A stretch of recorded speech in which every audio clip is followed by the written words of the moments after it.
Yeah, they'll believe us. Good evening. Welcome to Pellowe Talk. It is the crazy, harebrained crazy week before the Church and State Summit, this Friday and Saturday. And as such, tonight is super casual. In fact, it's so casual, I forgot I invited a guest to the studio tonight. Made alternate plans to publish an interview just because I'm just so unprepared for anything. But Florian from Heise Says, a great, successful YouTube channel, has popped in, and we thought, look, you're here anyway. Let's have a drink of apple juice or iced tea, and then we thought, well, seeing you here anyway, with or without preparation, let's have a bit of a chat. So that's what we're doing.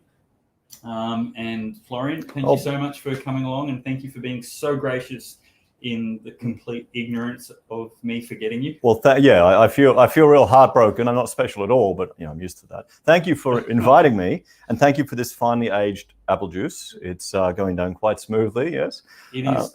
Tonight is relaxed, and to avoid looking slovenly, I did up 2 buttons. Or only undid 1, I should probably say. I'm impressed with your setup here. I'm really, I've seen your show online, but you've got your show. The problem is I'm renovating my house, and I'm going to come home now and go to Rachel. Oh, I've got to change everything. So she's going to be angry at you. Don't be surprised if you get an angry phone call from my wife. But I'm impressed with your setup here. It's looking really good. Matt Wong, one of our good friends in Melbourne, has a really great studio in his home, bigger than this. I think it's another meter in each direction. And yeah, that's a renovation in his home. So before you go and change the plans to your home, pop you down to Melbourne. We'll make sure you have a good research and look around at what backyard studios are doing nowadays. The only problem is I would never get out of Danistan. I'd be locked away for 7 years once you go down to Melbourne. Rachel, if you're watching, the strategy is to tell him he can't do it until he's been there and finished at least quarantine. It could be several years away. Yeah, sadly. It's a great stalling tactic. And you may just put it off because the prospect of not coming back is too hard. So we literally don't have any plans tonight. I can talk the leg off an iron pot under wet cement with a mouthful of marbles, so it won't be terrible. And I do have some things to talk about, but why don't you, watching in the comments, let us know. Or you might not be watching in the comments, but you watching in the comments, let us know what's news today. I think I heard Craig Kelly is quitting, walking away from the Liberal Party. That's got to be discussion worthy. I can Google the news and bring it up. Are you familiar with the story? Yeah, I looked at it today. He's resigned from the Liberal Party, and well, I mean, you look at how the media portray him. They're portraying him as an anti-vaxxer. You look at what he's saying. He's just someone who is for vaccination, for what the government's proposing, but also wants to suggest alternative treatments. Ways of looking at it and putting it all on the table. Now, I kind of, I would advocate for a similar thing. You don't want to just simply dismiss something. You want to consider all options. And he's brave enough to do that, but he's going against party lines. So they have to, it looks like that he's been told to behave. And, well, he's stepped away now from it. And honestly, I think a lot of people will respect him for it. It'll be interesting to see where he winds up, because there's going to be other parties trying to headhunt him. But, I mean, nothing he said seems too controversial, but of course the media is portraying him like some nutter or some loon. But when you look at what he's saying, most people would agree with it. I mean, I'm not an anti-vaxxer. I'm probably just lazy with regards to the whole vaccine rollout. I'll find other ways to mitigate my risks before I jump into something a little early. And that should be the freedom of choice that all people have. At least that's what most people would reasonably expect, that you can have a choice. Yeah. So I'm not surprised at what's happened. I'm a little sad of it, though. But I mean, we'll see where he goes. It sounds like the nationals are trying to chase him, and One Nation is trying to get him on board as well. So we'll see. Okay, so somebody's just let me know that my microphone isn't on.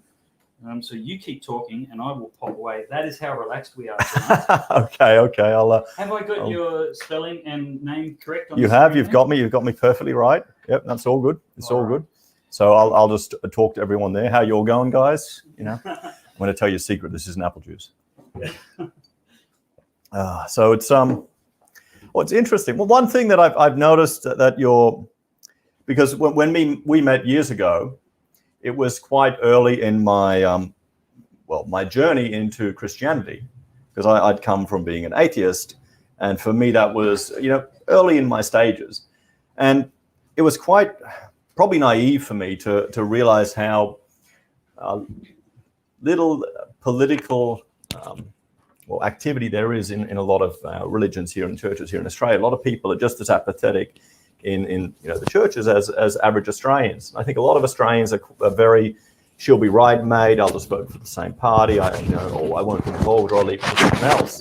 And one thing I was impressed with what you've been doing, particularly for the last few years, is advocating more for people to get involved and politically aware and active, and individuals to step up. And I'm hoping, with all of what's happened here in the recent months and last years in Australia, more and more people are starting to realize, I don't agree with that.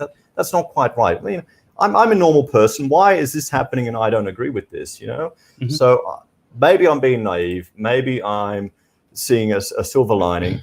Maybe it's the apple juice talking. But I'm hoping more and more people will become politically active now moving forward, and will start to consider, getting involved, stepping up, maybe learning how preferences work and using them to their advantage. Yeah. Because so many people, you meet them, they say, I won't vote for a minor because it's a waste of a vote, and they don't understand that, how to use preferences. And it's encouraging to see that you're promoting some political activism there in normal Australians, and that's what we need. Because if normal people don't get out there and start talking and making their views heard, it's only going to be the loud, minorities that are making all the noise, and the politicians will just listen to them, and they'll think that's normal because that's all the people making all the noise. Everyone else is too busy raising their families, working, and politics is boring. No one really wants to care about it. I mean, okay, we're political nerds. I think we can agree, but the average person doesn't really care. They just want them out of their life,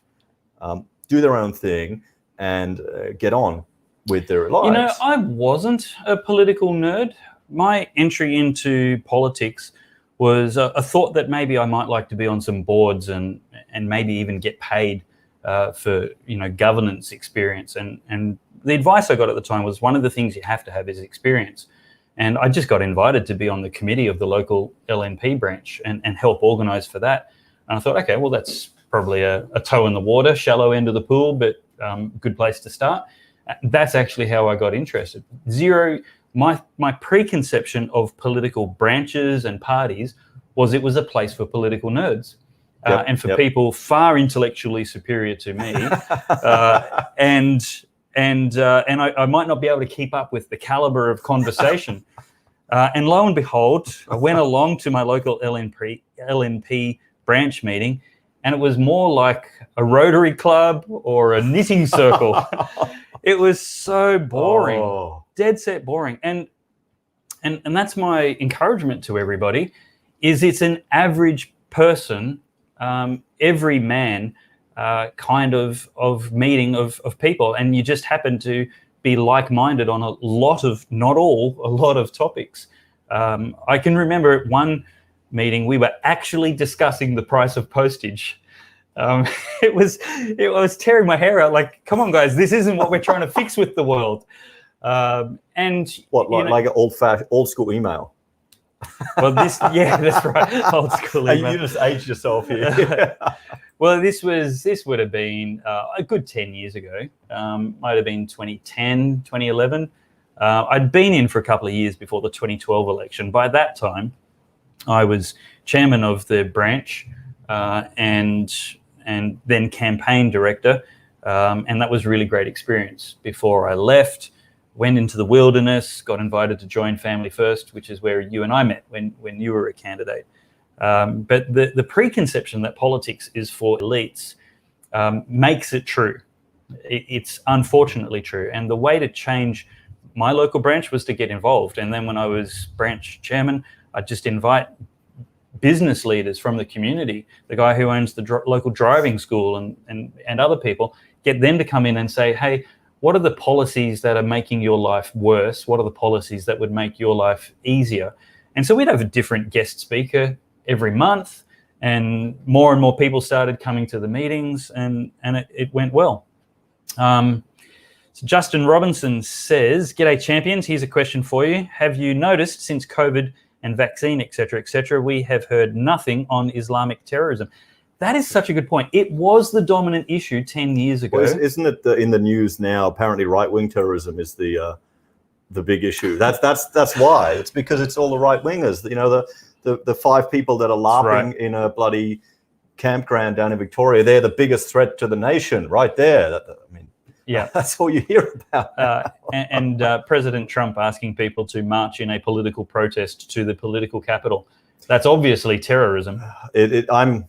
I'm a bit worried now that we're going to go back to the status quo over in America. You know, instead of dropping dank memes, we're going to be dropping bombs again. And that's... I think that's pretty cool. Yeah. But everyone will just, you know... It's a fair worry. Well, they'll all be happy in America. Or at least no one's feelings are hurt, except all the people that are killed all over the world for some stupid reason. Except for the people who voted for Trump, half the population, which are now being referred to as radicalized. Oh, it's you vote for the Republicans, therefore you're radicalized. Well, there goes unity. Well, they want to. There's even calls to re-educate them. Re-educate. We're in the 21st century.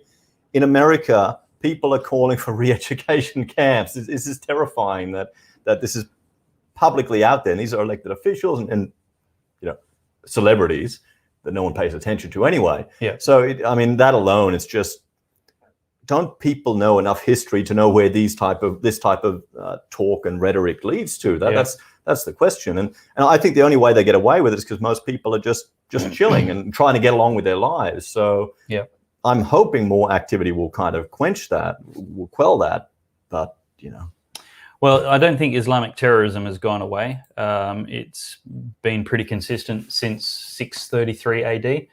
Well, there was a website. I did there was a video I did where Koshi was laying into Hansen years ago when he was just going all tearing it to shreds, as Koshi does, and Hinch as well. Actually, I lost a lot of respect for Hinch when I saw him in Parliament. From my childhood memories, they've all been destroyed now. He was better on TV. Yeah, he was. And when I looked at that, I did a video about that, and there was a website I could find which had all of the terrorist attacks around the entire world, and they'd mapped it. They'd mapped them all out on the world, and you could see every single one. And well, obviously most of them were religious motivated, and a lot of them were Islamic extremists. And then there was communists. I couldn't find any right wingers, but that was, you know, it was quite a confronting resource to put out there to a lot of people that just believe the mainstream narrative. Unfortunately, it's down now. They've taken it down as a resource. Really? Yeah. Must have been hosted on Amazon. Yeah, probably. So one of the things you were saying before was that you used to be an atheist and I guess refound your faith shortly before you and I met. Tell us a little bit of that. I want to know a little bit more about who Florian Heise is. Introduce him to those people who, in my audience, haven't heard of you before. And tell us a bit about your journey coming from atheism to faith, what made that happen for you. But even then, what led you to start your channel, what that's all about, and why people should tune into Heise Says. Oh, that's a bit of a long journey. Well, one thing that you start to question things when you have children. Once you start to have a family and start to have kids, then you kind of think about what is more important.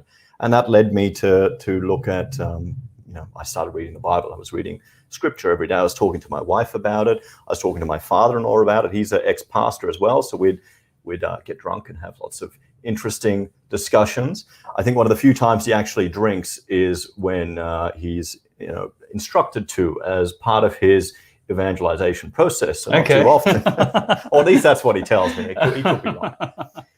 So I'd be just reading every day, reading the Bible every day, because I didn't really have any faith as a kid growing up. I wasn't brought up in any church, and I started.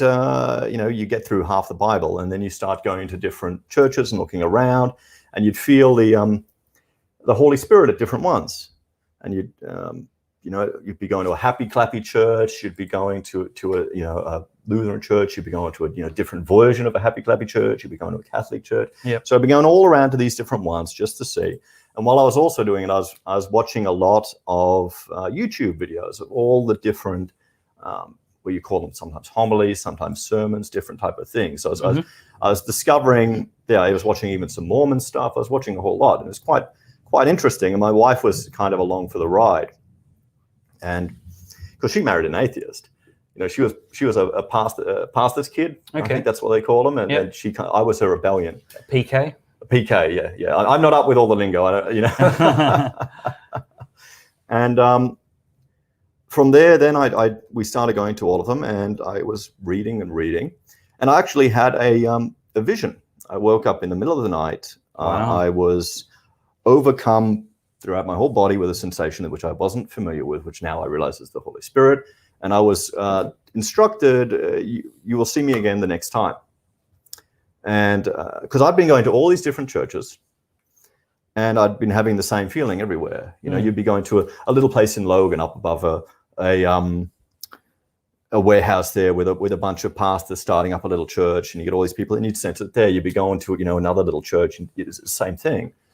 And I went to another church after that. It felt like a used car salesman. That was the first time I didn't feel anything. Oh, really? And then after that, I went to a church we'd been going to, which was St. Mary's, and I felt the same thing there. So that's in town, in Brisbane. In Brisbane, yes. Yeah. And then we joined that community.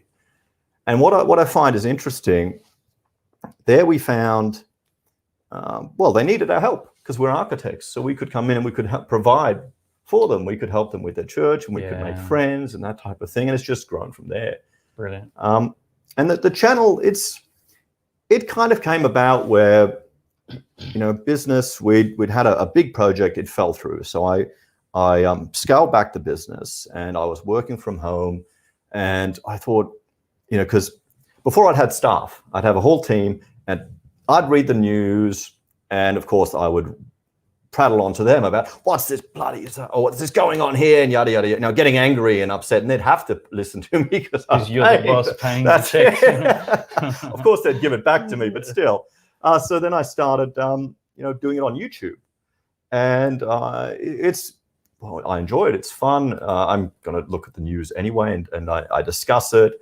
And you get a whole lot of people that are commenting and talking. You get people contacting you. So it's something I quite enjoy.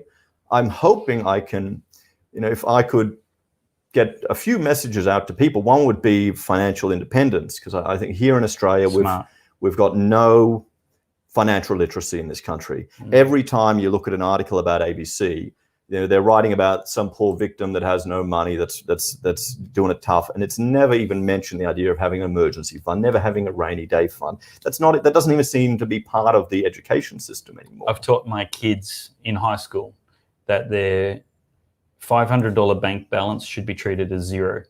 Yep. Yeah, that's the exception, isn't it? I mean, what did you get taught at school? I don't remember anything about that. I didn't learn that in high school. No. I didn't think I learned that in my 20s. I'm not sure I learned it in my 30s. Well, I mean, that's the thing. You can make some stupid financial decisions when you're young. And if you learn from them, then they're valuable. It's cheaper than a university degree sometimes. Yeah. And, I'm hoping that's something that more people are becoming aware of.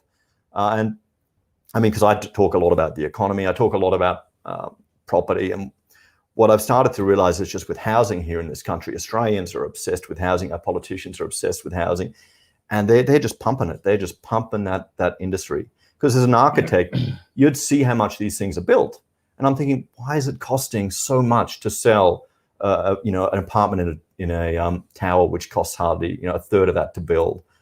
Or, well, no. What got me annoyed? Isn't it not because of the scarcity of land, that they just don't release enough land to create enough supply? That's one of the reasons.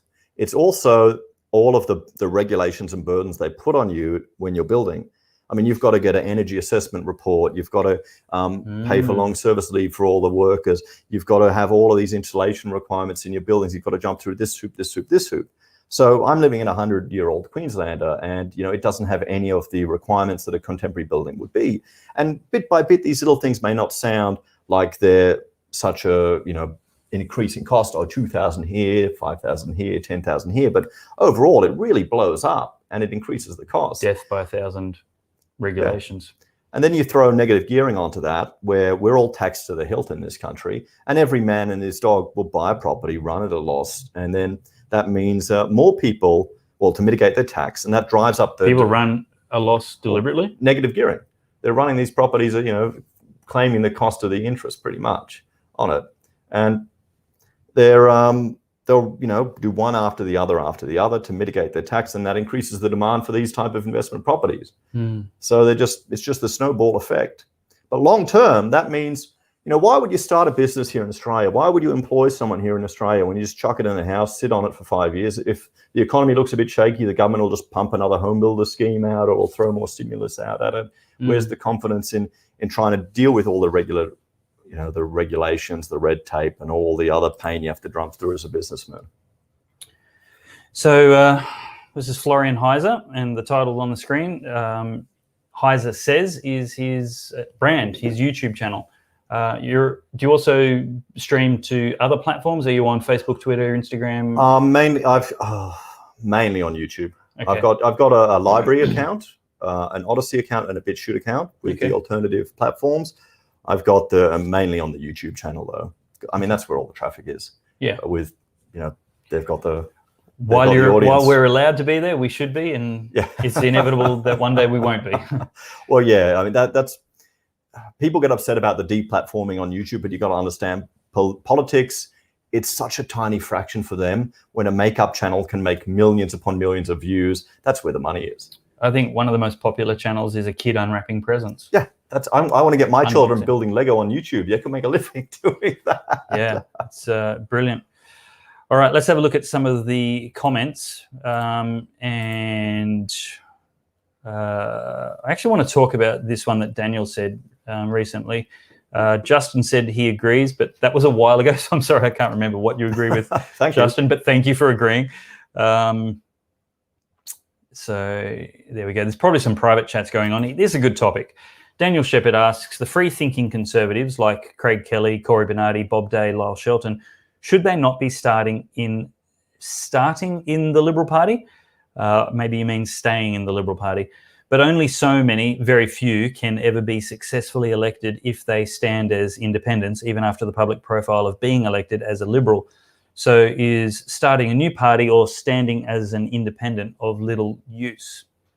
My opinion is that staying in the Liberal Party is the right thing to do. That joining the Liberal Party is the right thing. Now, Florian and I met in a minor party, so I'm definitely open to the idea, and previously heavily invested in a minor party. I don't think they're a waste of time. But there's two things that have changed my mind. One is experience. I think we've given this a red-hot crack, and the definition of insanity is repeating the same activities expecting a different outcome. I don't think it's a time yet, and it might be in 10 to 20 years. I don't think it's any time soon. The second thing that really sealed that fate in the short term is the change to the legislation for minor parties, for how to vote above the line on the Senate ticket, being unable to trust a minor party with direction of your preferences. That really hamstrung the minor parties, really favoured the Greens, those incumbents who are already achieving 10% or more. That was a deal Malcolm Turnbull did with the Greens, his best friends, a big clue as to why it's insane that he was allowed to be a part of the Liberal Party. Part of the solution for that is that's not an indication that the Liberal Party is bad. That's an indication that there weren't enough sensible, right-thinking Christians in his local branch to stop him from being pre-selected and pre-selected over and over again at every election. He should have been kicked out as the left-wing tosspot that he was. So I don't think the time is now for minor parties. If your comment is about Craig Kelly, shouldn't they stay in the Liberal Party?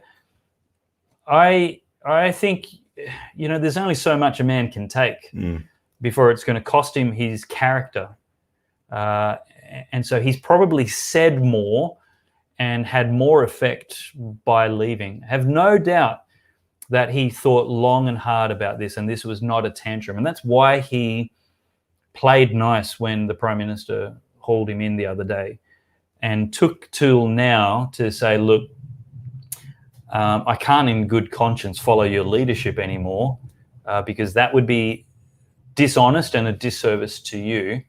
And so I need to sit on the crossbenches and take my chances at the next election. And I applaud that.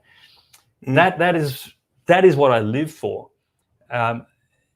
Creating the political currency, the political capital for politicians of conviction to put their conviction first and their career second, and then for us to be the people that get behind them and say, we've got your back, we're not going to leave you alone, we're going to support you, we're going to speak out for you, and we're going to donate to you, we're going to volunteer for you. So it's now up to conservatives, right-thinking people and Christians, but I repeat myself, in the seat of Hughes, in Craig Kelly's seat, to now get out and make sure he's got deep pockets for his re-election campaign, to make sure that he's got thousands of volunteers on election day, and that you're right behind his re-election, so that an independent on the crossbenches with character and conviction and Christian values gets re-elected instead of the compromised Liberal Party candidate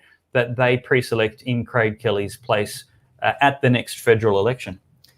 I think we can't put all our eggs in one basket. If people are just, you'll see people who just think, well, they'll just constantly vote one party again and again and again, and they'll hope that party will solve all their problems. And it's never going to be that way. One thing for me was when I saw the cash ban debates, when all of the politicians were there giving some good debate. Well, a few of them were giving some good debates across a range of parties to an empty chamber. No one was there. And even just a few days ago, Pauline Hanson was giving a speech in the Senate to virtually empty Senate. I would love for a mix of independents, a whole mix of people to get into our parliament, so it's not this winner-takes-all mentality rubbish. I would love people to start, bringing more independence in, more diversity into our chambers in the lower house and the upper house, so they actually have to talk to each other to reach a compromise. You saw there was an article about Plibersek saying how she has no respect and doesn't even like ScoMo. It was plastered somewhere on Twitter. I occasionally frequent Twitter for some self-flagellation, some pain, just to see the cesspool that it is. But I mean, that should be enough to completely disqualify her from leadership. If she's saying things like that about someone she's meant to work with to reach a compromise, to represent all of us. Yeah, that's right. So that's why I would encourage people to, number one, learn our preferences, vote, and let's get a mix of people in there, because the Liberals, they're not going to solve all your problems. Labor isn't going to solve all your problems. And there's going to be some parties that come with good ideas on the table. It should all come together. I really like Palmer's idea of allowing people to write off the interest on their primary residency as a... It's the case in America. Yeah. Your own mortgage is deductible. Exactly. Pay yourself before you pay the state. That'd be a nice idea. Maybe that should be a logo. But one thing that happened... And that's good for Australia. That's not just good for us. We're not just voting for stuff for ourselves. That's good for Australia. The more people who own their own home, the more people who don't have to face a 40-year mortgage, the more people who can be independent of government handouts, that is good for Australia. It's not good for the government when they want you dependent on them. That's the thing. I mean, I think we can applaud Kelly for stepping away when he did. I know some people are upset that he's left the Liberal Party, but he's a man of convictions. He's had enough and he's stepped away. Wouldn't you rather politicians do that than just follow the party line? Go, yes, sir, I'll do exactly what I said. I mean, that's what you get in a despotic, dictatorship. We want them to fight and argue. So we have a comment here from Advdad, and I want you to speak to this. We need to end two-party politics. Advanced Dad, at least that's what I call him. I think that's what his name is. Okay. He's a regular on my channel, and thanks for coming along. Welcome. He is, I mean, that's the thing. It's people will just, I mean, I had a family member quite a conservative Christian, and he, rather than vote for I think the Australian Conservatives here in the Queensland election to try and send a message against the Labor Party with their abortion laws, he just put LNP first because he didn't want to waste his vote. This is someone who I consider quite politically sophisticated and has an understanding of what's going on. So you're right there, mate. We need to end two-party politics. People need to, well, two things need to happen. One, what is two-party politics to your understanding, or what's people meaning when they say that word? Well, people just simply flipping from one to the other because they're too lazy to think about it, or they'll get in the habit of voting for the same party, or they'll vote for who their parents voted for, or they'll just they'll believe the lies that are told about the opposite party, so they won't vote for them. Here we had the whole Medicare thing in Queensland.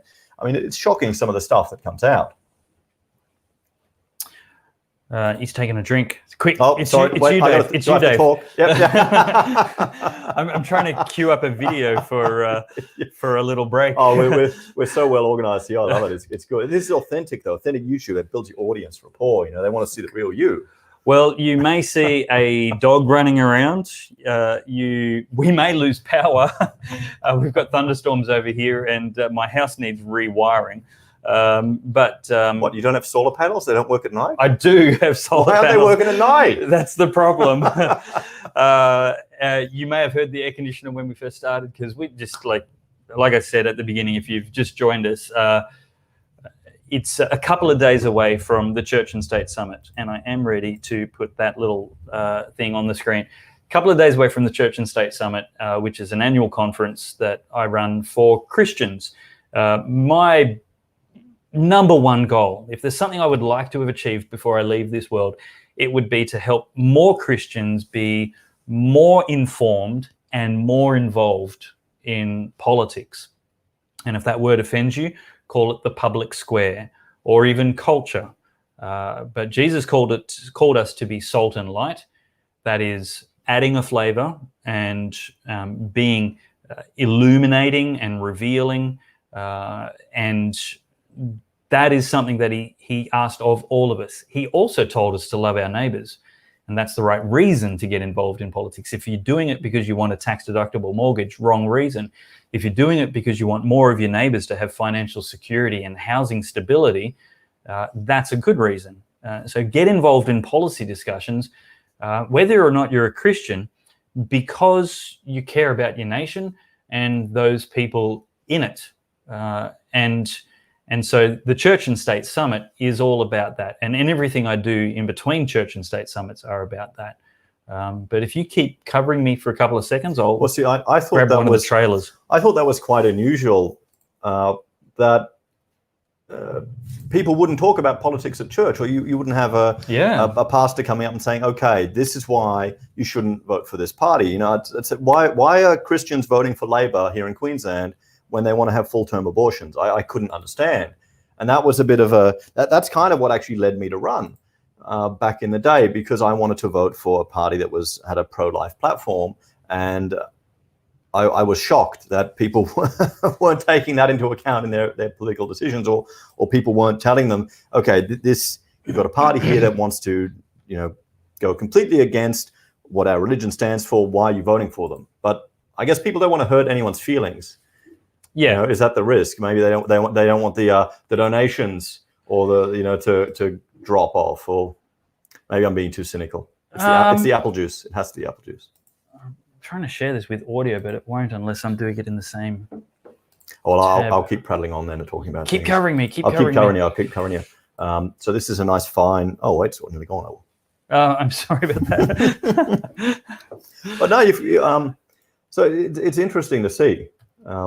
How some people are afraid to talk about politics because it'll upset people, and it'll annoy friends, and I think a lot of people are enjoying the Facebook actually removing news links. I think a lot of people are loving it simply for the fact that there's no politics everywhere and they're not fighting with everyone. So it's a lot peaceful in some regards. But the danger is if you leave it like that, then you get people who are actually motivated and activated, and some of them, for the wrong reasons, are getting up there and they're getting political influence. All right, let's have a look at a video, which I have just about got right. Share audio, share. There we go. And play. Phase here. I wanted to let you know I'm looking forward to speaking at the Church and State Summit now, Can they hear us? and 27th of February. I'm speaking about the influence of the Christian Church on Australia. We're often told that Australia started with convicts as a secular nation, and that's the way we've always been. Author Roy Williams has written that as a Christian, he's sick of the Christian influence in Australia being referred to as either minimal or malign. History tells us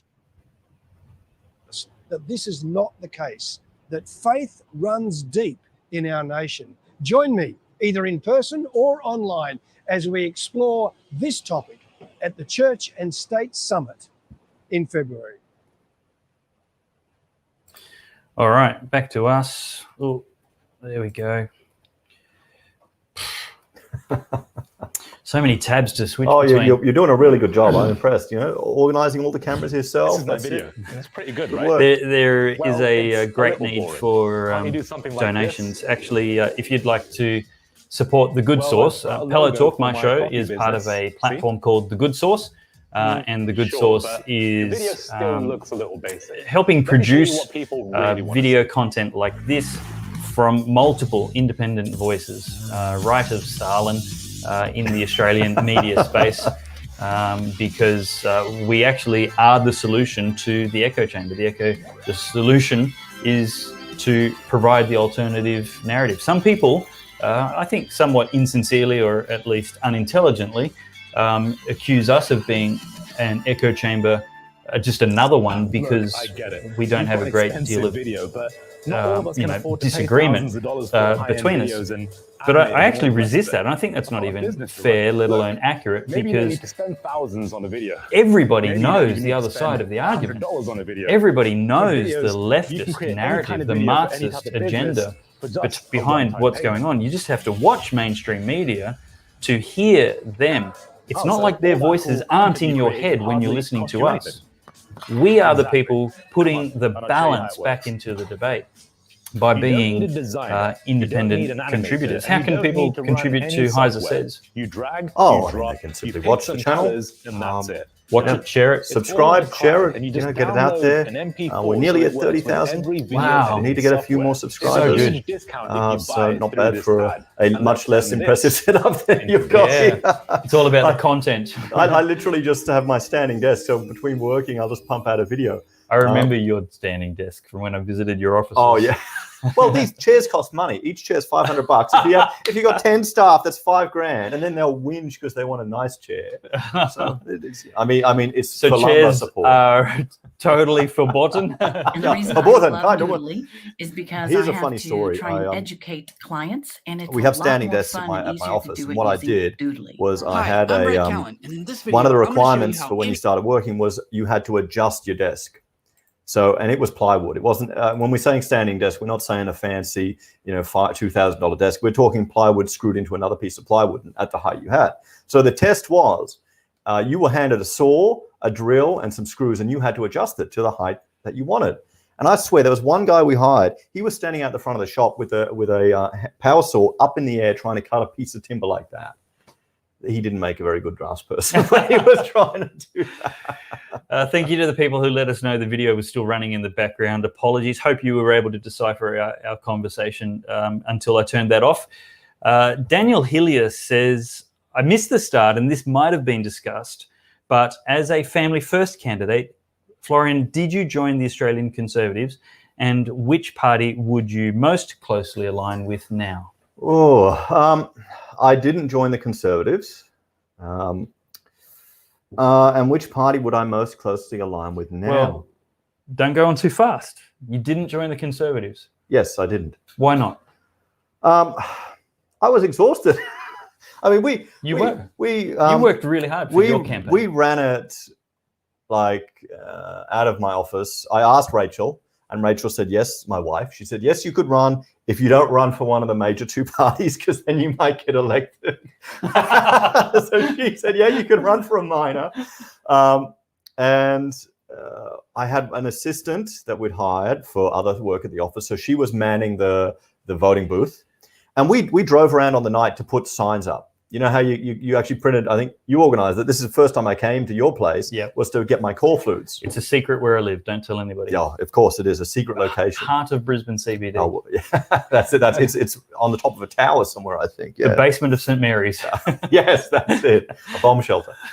And so then I went around my electorate, which was Moreton, and we put signs up everywhere. Now, you wouldn't think an electorate is that big, but when you're driving it in one night, we racked up like 500 kilometers going to every single voting place to stick up one sign, just to at least put it there to let people know that I was running. Yeah. And I mean, that was exhausting. That was really exhausting. And on the night of the election, we kind of passed out in the office just doing it, because I had Rachel, she was manning one of the polls, I was manning another poll. And you had 2 very young children at this stage. Yes, we had Mina and Frederick. Mina's now 8, and she was there shaking people's hands. I think we had one person at pre-polling was just a volunteer. We had one volunteer. That was it. And I mean, it achieved my goal. My objective was to give people an opportunity to vote for a party that has a pro-life platform. Yeah. I also agree with a lot of the economic principles of the Family First Party. A lot of it aligned. I loved their tax policy. Yeah, it aligned very much with what I still consider. I went to the... Matt Canavan is actually speaking this weekend about one of the Family First policies, with no credit, and maybe Bob Day wasn't the first person to think of it, to be fair, but income splitting for couples. Well, didn't that used to exist? Didn't we have that back in the day? Maybe, but Family First really ran that up in that year.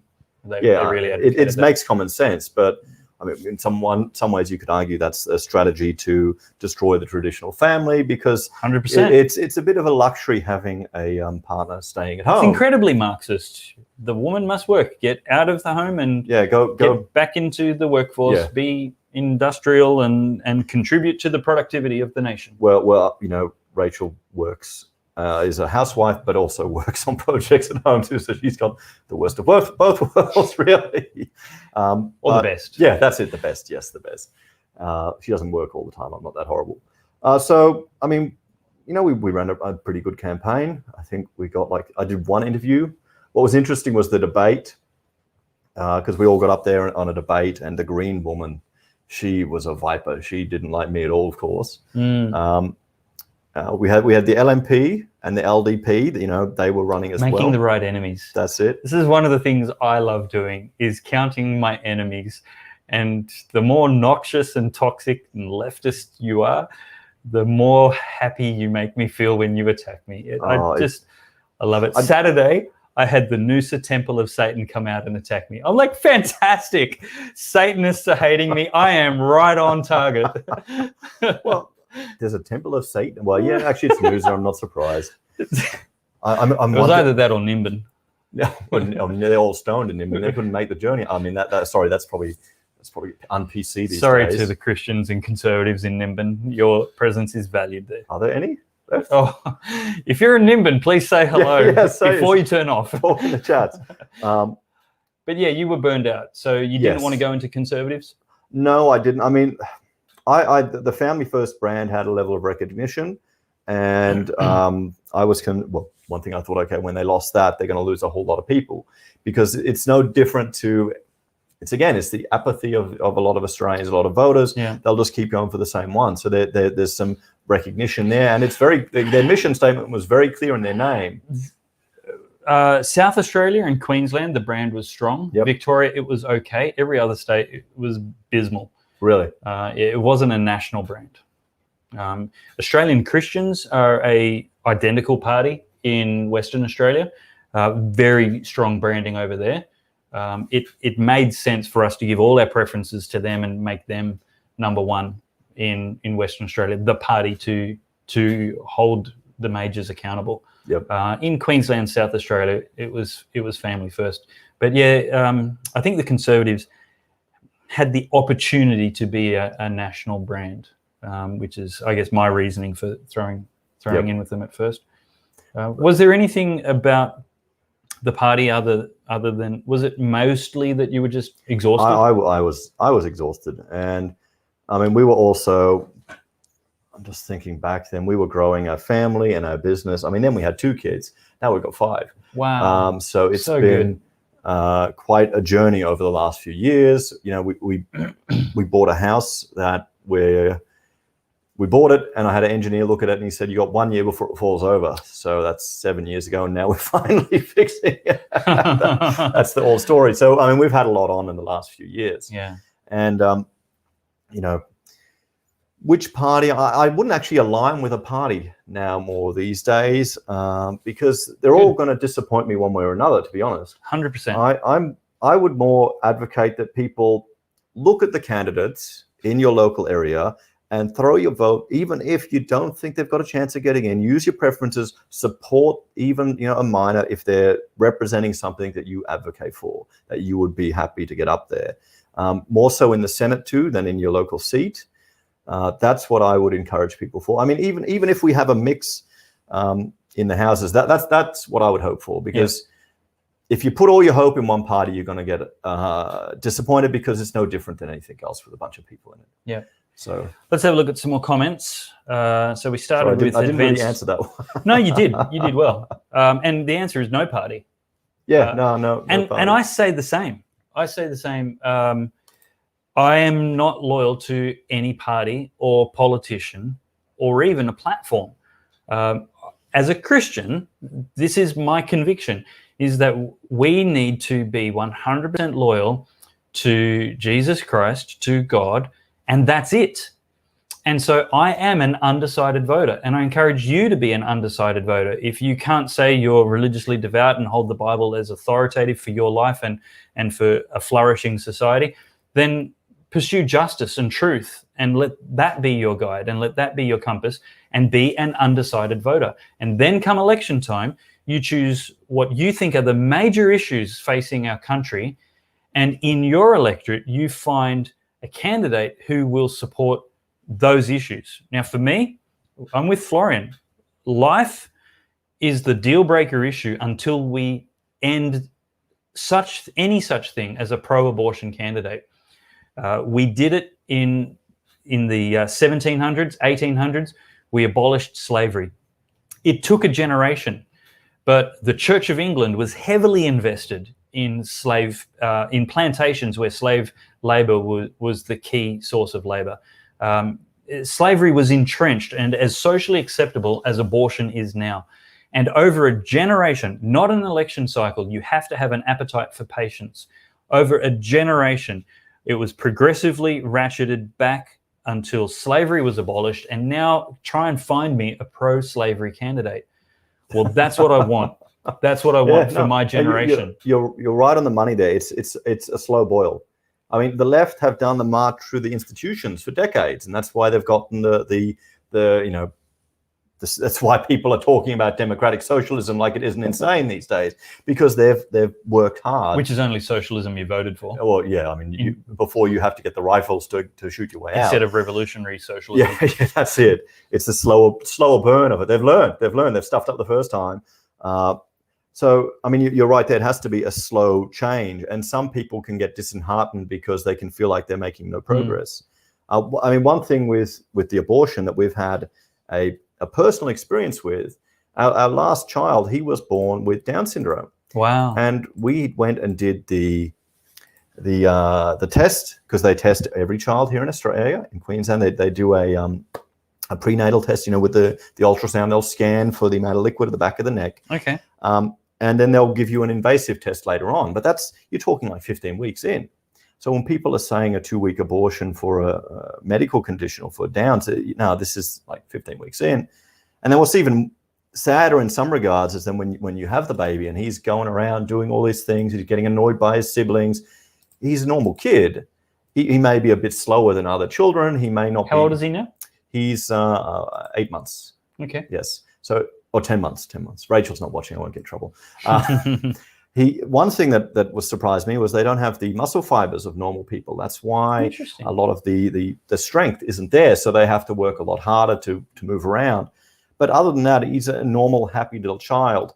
And I think in many ways, people are just scared of the unknown. I think that's what a lot of a lot of these issues are coming down. We've got all the people who are advocating for taking our rights away because they're terrified of the pandemic. You've got governments implementing all these restrictions because people are terrified. You've got people aborting babies because they're scared of that their life's over, or that, you know, this child is going to end my life, when they're just scared of the unknown. They're not willing to step up to the responsibilities that will come with that. So sometimes those are the challenges you need to embrace to grow as a person. So if anything, that's really rammed home the how down T21, the PC version, or probably the clinically correct version of saying it, they're facing a genocide now. There's some countries where they're not born anymore. Was it Sweden? I think Denmark? One of the Iceland. And Okay. or probably all of them, to be honest. And you don't see them anymore, hardly ever. When I was at school, they were around. No, some of the Norse countries are very Christian values, very family focused. And how can you be getting these outcomes if you've got, you know, you're claiming family, you're claiming this, and in some that's made it even sadder to me. So people are doing that. I did say I was going to have a look at some comments, and then I enjoined your. I didn't answer that question. No, you did really well. Closely aligning to a party isn't a good idea. Yeah, you'll get, your hopes will be dashed. Look at all of them and pull them apart. You know what? I will get to the comments, but first, more tangents and rabbit trails. I accept that it's fair and accurate to use labels, as much as we might resent them. I don't like the label conservative or right wing, but that is a fair and accurate generalization of my position. Well, no. You'll be centre. It's just the Overton window has shifted so far left. Your opinions are now considered. I mean, look at. No, the Overton, the different. Another topic, maybe in 5 minutes. But I choose to be Christian. I'm coincidentally conservative. I don't try to be right, as in versus left. I try to be right as opposed to wrong. And so if there's a left-wing position that's right, I'm happy to own it. I'm happy to change to it. You just need to persuade me. I'm open to facts, evidence, data, and logic. I'm not trying to be conservative or right-wing or liberal party. I'm trying to be Christian and follow God. And that means truth, justice, objective morality. And these are the values that I want for my nation. And whatever that means. And so when we're talking about housing policy or lanes on the freeway or marriage and abortion, I want to know what God's side is. God doesn't take sides, but I want to be on his side. So I applaud that. I don't need a party. I don't want to be in a party. I'm undecided at every election. You'll find there's one guy who actually started up a party, and he was looking for exposure. So he contacted me. And so I said, okay, come on tonight. He wanted to run it for the last Queensland election, so he needed to get enough signatures. So I interviewed him on my channel. And he was the typical type of person that had never been politically active in his entire life. But what he saw happening got him so annoyed and so angry, he decided to take action. And his first action was to jump in and start a party. You'll find a lot of people want to start a party. That's a rare first action. Well, yeah, I know. He actually went through, he did the paperwork, he got a constitution, he created a website. He didn't get enough signatures, but he was politically motivated. I'm thinking a lot of people are becoming politically motivated. You saw the mother who got arrested down in Victoria for trying to organize a rally. Yes, there. The Facebook arrest. Yeah, the Facebook arrest. That she was politically motivated. So, even if you become politically motivated and you can find a candidate that has the balls, like Kelly, is that Craig Kelly, to leave his party when they start to put the thumb on him and put the Gestapo boot on his throat to stop him talking. You want a candidate that will do that, and that may be hard to find in some parties. Some of them will just go for the ride. I mean, because what do? Some of them work hard, but a lot of them sit on committees, and that's not real work compared to another job. I mean, maybe I'm being unfair now to politicians. I'm sure they work very hard. Very hard. If you're listening. The promised comments. Michael Donnelly. The governments of Western countries appear to be using coronavirus to develop policies that are biased against Christian religious gatherings and anti-Christian, pro-atheism, pro-socialist/communism. Ben says, you could be communist and want everybody to be equally poor. Pip says, seems there's very little difference between LNP and ALP. then there's their cheerleaders, seconds, NP and Greens. Just like a dog chasing its tail, it's taking up time and space while achieving zip for us. D. Hawkins says, what? This is amazing. Hello, Florian, my favorite YouTuber. Love hard eyes. Brett Clark, we need to get people to be more independent, looking after themselves and not being dependent on government. Amen, Brett. The government should get out of my life. Small government. Double amen. Caretaker government, that'd be nice. Lano Mac, surprised to see Florian here. Great crossover. I didn't expect to see. Ingrid, well said. Apologies, that was 20 minutes ago. Oh, so well. YouTube official, Pellowe and Heise, aka the Dream Team. We're going to start cheesy high-fiving soon. And then there's a couple of comments about the video in the background. Where was that comment? I just pressed something on, and there we go. That was the question we just finished spending 15 minutes discussing. Yeah, no, you asked it twice. There we go. D. Hawkins, I wish Florian would go back to 5 videos a day. Those were the glory days.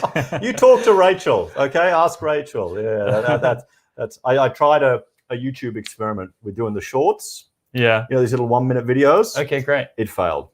Okay. I lost subscribers for 2 days. I think it annoyed people. Rachel suggested, well, because I've been asking polls of people and getting the responses, so I tried to condense that into a 1-minute poll. I need to hang out with you more. Well, Rachel, you've done all the research. I don't need to. Oh well, no, that's I'll tell you which YouTuber to follow. Rachel suggested I take my rants because there's some videos where I get a little bit heated and just snip out the good bits of those and put those in 1-minute shorts. Because some YouTubers are getting like 30,000 views from a little short, and their channels are exploding. It's getting them exposure. Wow, good. So that's I think I'll try that. I'll get the rants where I'm getting angry. I'm producing too many people. I need to dump them all. What do you mean? Well, I'm producing multiple shows and don't have time to edit my own to finesse and market it. Well, I don't do any editing. That's what. How do you do the shorts then? Oh, I'll have to do Right. the editing now. That's what I thought that you were saying that was successful for you. No, that's what I'm going to try to do. Maybe if you could find like little snippets, you know, where you have a well-known person that's getting angry over something or getting fired, just take that 1-minute bit out and spit it out there. Oh, okay. Because that's just going crazy now on YouTube. Yep. Okay. Yeah. Michael Donnelly says Corey had a voice in politics and now Sky News, but the Australian Conservatives received a very small percentage of votes at the last election. Michael, 100%. And that's why I think we have given this a red-hot crack, probably for a couple of decades, certainly the last 10 years. Australian Conservatives went to town. Family First went to town. We really did. We threw everything in the kitchen sink at it, and it didn't work. Malcolm Turnbull conspired against us. And that's not a theory. That's a matter of public record. He joined up with the Greens and changed the voting rules to disembowel any influence and collective power that minor parties had, and the ship has sailed.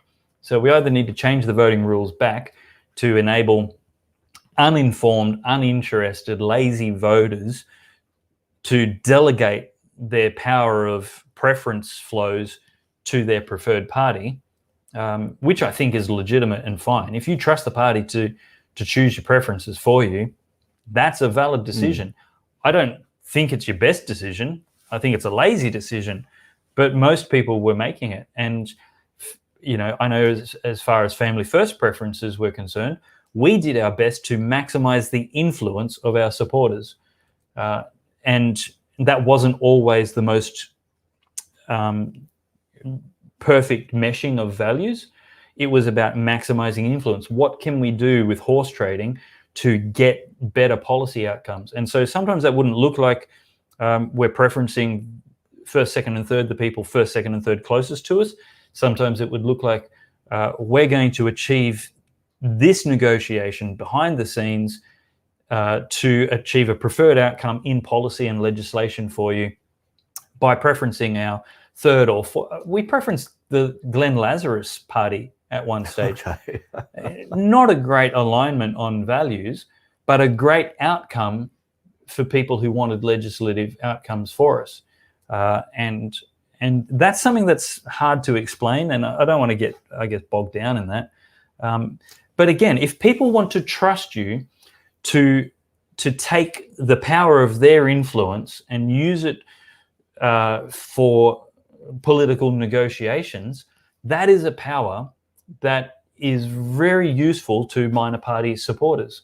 I think we're very fortunate here in Australia with our electoral system. The fact that we have preferences, the fact that you can even have minor parties and that they can get some funding, and then they can stand and they can represent you, compared to some other countries. The fact that here in Australia you can't waste your vote.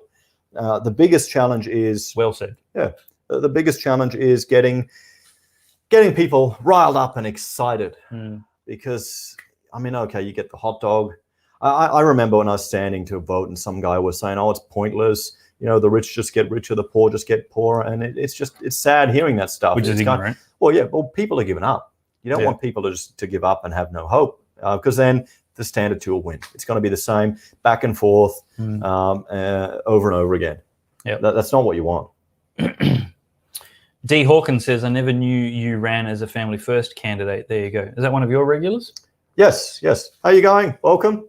She has I'm assuming it's a she. D as in Deanne, D. or D as in David? Dave, or well, it could be. Daniel. Dennis. Bar and hotelier over Denise. in WA.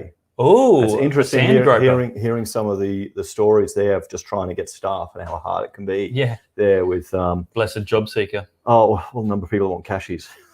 Oh, you know, really? and yeah, I mean that's a tough game. That is a real tough game, being in that. I mean, the retail these days, owning a coffee shop now with the threat of government lockdown every 2 weeks. What a sovereign risk. You know. It's like owning a coal mine in Australia. Well, these calls useful. Don't worry. There'll be all the bladding and noise, but at Are least you implying coffee's not useful? coffee is useful. But I'm comparing it to solar. You know, your solar panels aren't generating power for us here. He's got his kids out the back on a bike. I swear, right now.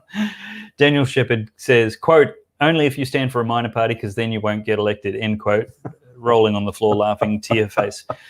Exactly my question earlier. So better for people to start with one of the two major parties, even if they feel the need to leave later then. You have more chance of being part of a party in government or opposition if you join a minor party. You have very remote chance of getting elected to the crossbenchers in a minor party or as an independent. There are other reasons and other things you can achieve, and I wouldn't condemn anybody supporting or standing for or in a minor party.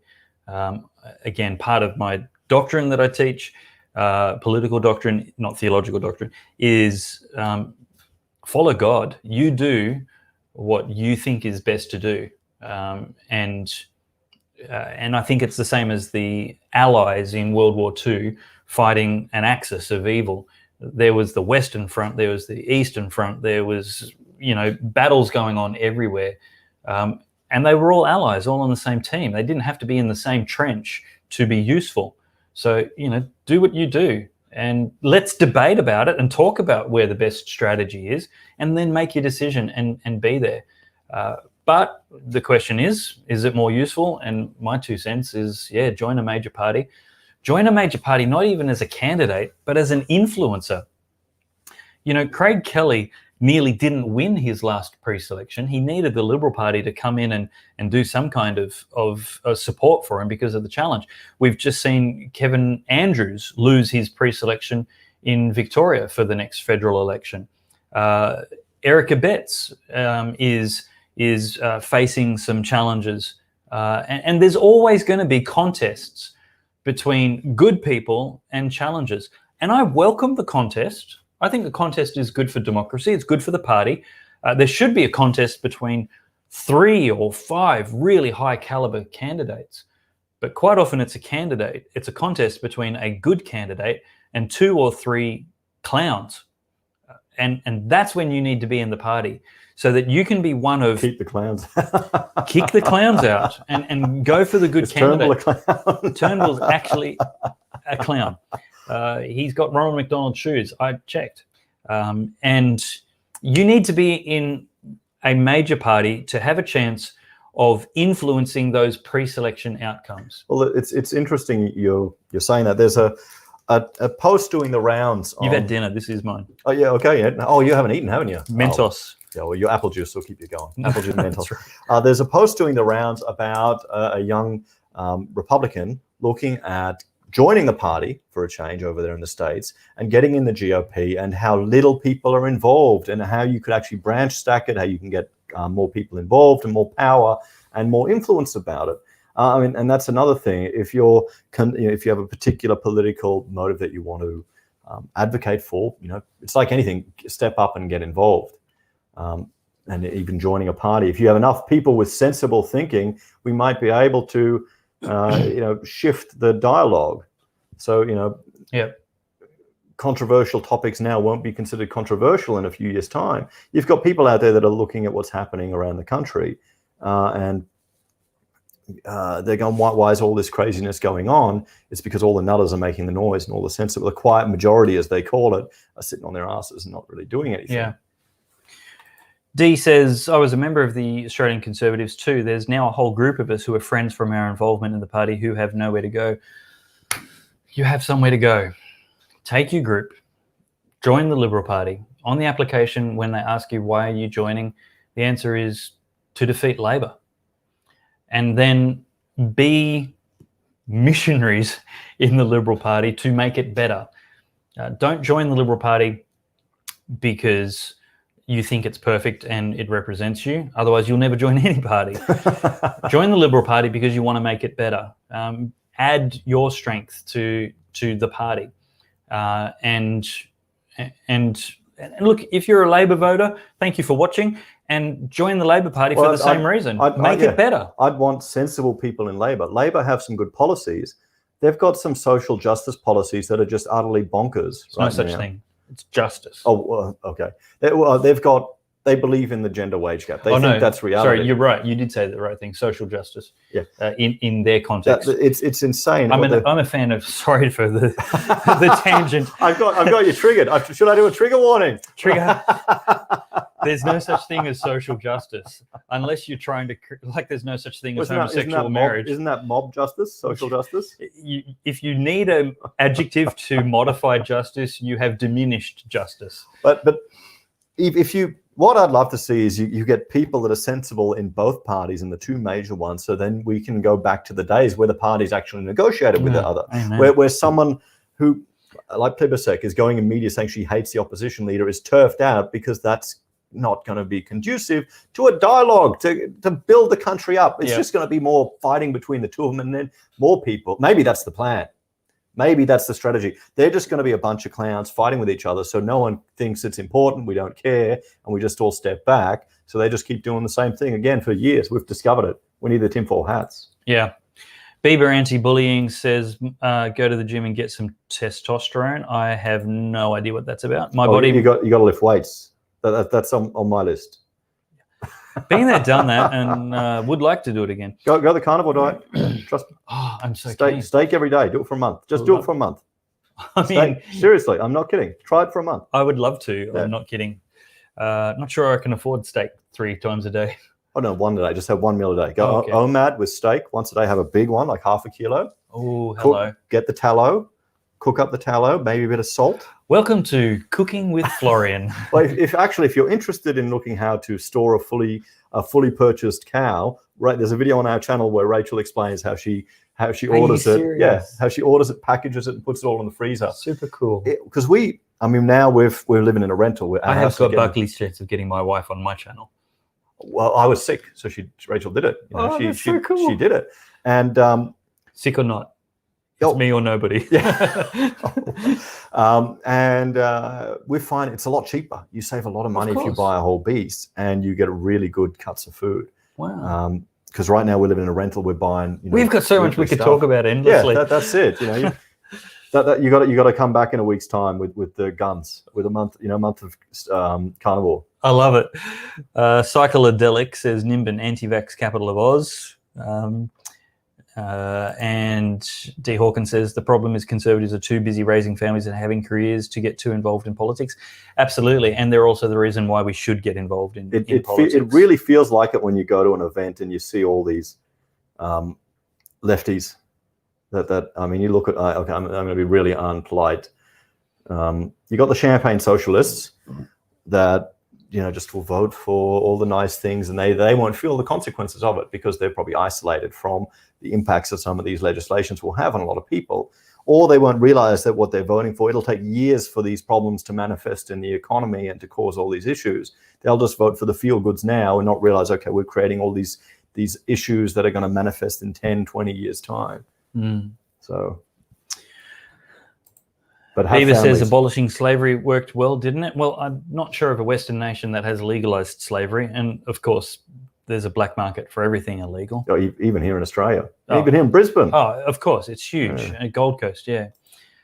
D says there's 80,000 abortions in Australia every year. Imagine how many less immigrants we'd need to import if we stopped women aborting their babies. Yep. That's really, really sad. 80,000 is conservative. Could easily be over 100.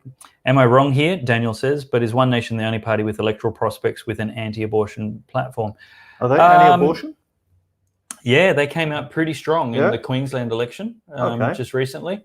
Very, very strong policy, but essentially due to the daily COVID announcements, there was very little media space for anything else. Oh, because I hadn't heard that. That's okay. Exactly right. Well, you would have if you watched Pellowe talk. Oh, sorry. I'm busy producing content. I think I actually had Pauline on to talk about it. Okay.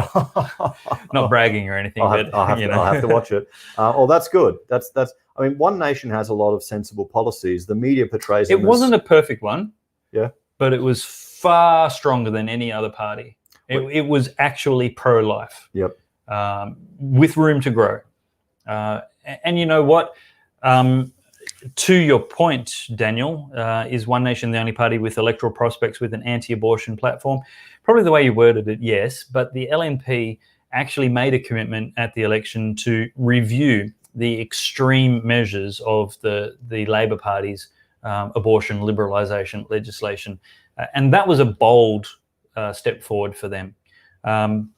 Also, to your point, to your question, George Christensen is about to publish some really great pro-life policy, which is very clever, very strategic. And he's another one, like Craig Kelly, at great risk of being alienated from the Liberal National Coalition because of his convictions and the party's willingness to compromise when demanded by the lefties. But that legislation is something that we should be getting behind and offering full support. Members, viewers in Dawson, become members of the Liberal Party to make sure that George Christensen, of the National Party, LNP, to make sure George Christensen is never at risk of losing his pre-selection. How many people are in some of these parties? In the branches? Well, yeah. How many in a branch? It could come down to, well, easily one vote. Now, so if you had like 10 mates that all agree with you the same, and you said, "Okay, come on, boys, it would be we're gonna try and make an influence here," would that be enough to sway? Yes, you reckon? Yeah. The average party branch is going to be 30 to 50 people turning up at a pre-selection. Oh, see, that's what isn't that what all the maybe 100. What the Labor guys do down in Victoria? They branch stack it all and they get all there. Oh, look, or is that something different? Do not branch stack. Branch stacking is where somebody will get 10 of their mates, pay for their fees. Oh, paying for them. Pay for their fees and get their proxy votes. Oh, okay. And then hand in 10 votes. That's a complete joke then. That's follow the rules. Pay for your own fees. Join the party for your own reasons. Consult widely and make your own voting choices for office holders and pre-selections, etc. But birds of a feather flock together. There's nothing to stop Conservatives in a branch or in a party saying, who do we like? We've got 2 Conservatives and 2 pseudo liberals. Let's decide who we think is going to be the best. That's fine. That's not branch stacking. That's representation. That's democracy. But join your party. And you might have to go twice a year It's not going to change your life or become a huge burden. You just have to follow the rules to stay constitutionally entitled to vote. You may even have to wait 1 to 2 years before you're entitled to vote in a pre-selection. And it might cost you $80 a year. But join the party and get in so you can support good people when they're up, and so you can fire the whatever member is in there when they stop doing a good job. They work for us. They need our support. And sometimes a good boss is a boss that's prepared to say, you're not working out, see you later. Oh yeah, they are our servants, aren't they? That's the theory. Pip says, be the light and the room will never go dark. Right on schedule. 20 minutes ago. We're slowly catching up with the comments. Snippets can be crowdsourced. Nick Fuestes has done that very well with America First. Just give your audience the okay. Okay. That's the shorts thing where you ask your viewers to get the best bits, and then you can share them out. Geez, I would love that if people would help. It'd be fantastic. Thank you.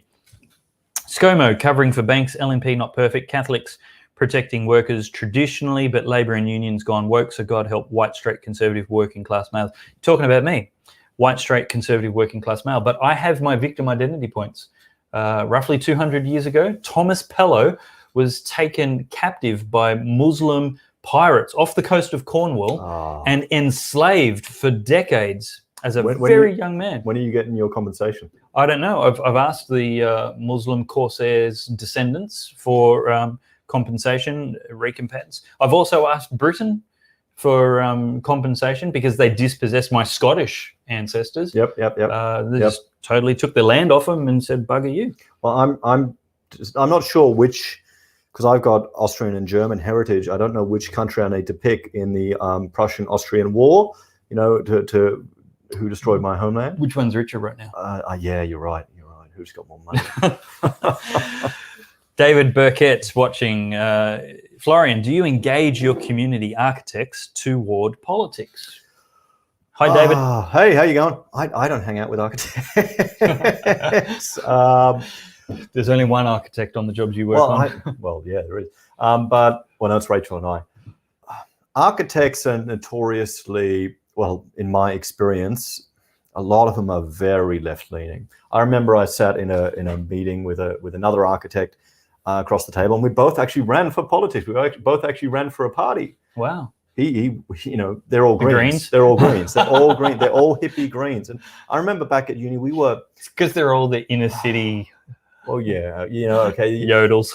I went to the factory for some builders, and all the guys there were like putting gel and products in their hair, and I'm the architect. I'm meant to be the stereotypical Nancy boy. What are you doing with? I don't have to worry about it. But what are you doing with all that stuff? But at university, we were really, really indoctrinated with a lot of the greenwashing, really hard, and a lot of socialism. We had this one subject which I found fascinating and really fantastic. It was an old hippie, and he was talking about global systems, global ethics, and they wanted to use that for us to develop a global ethical system to justify our final design project.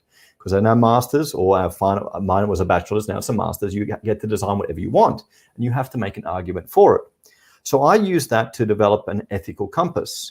So my argument could be, any type of project could be morally just if it meets certain criteria, and you pull it apart and dissect it.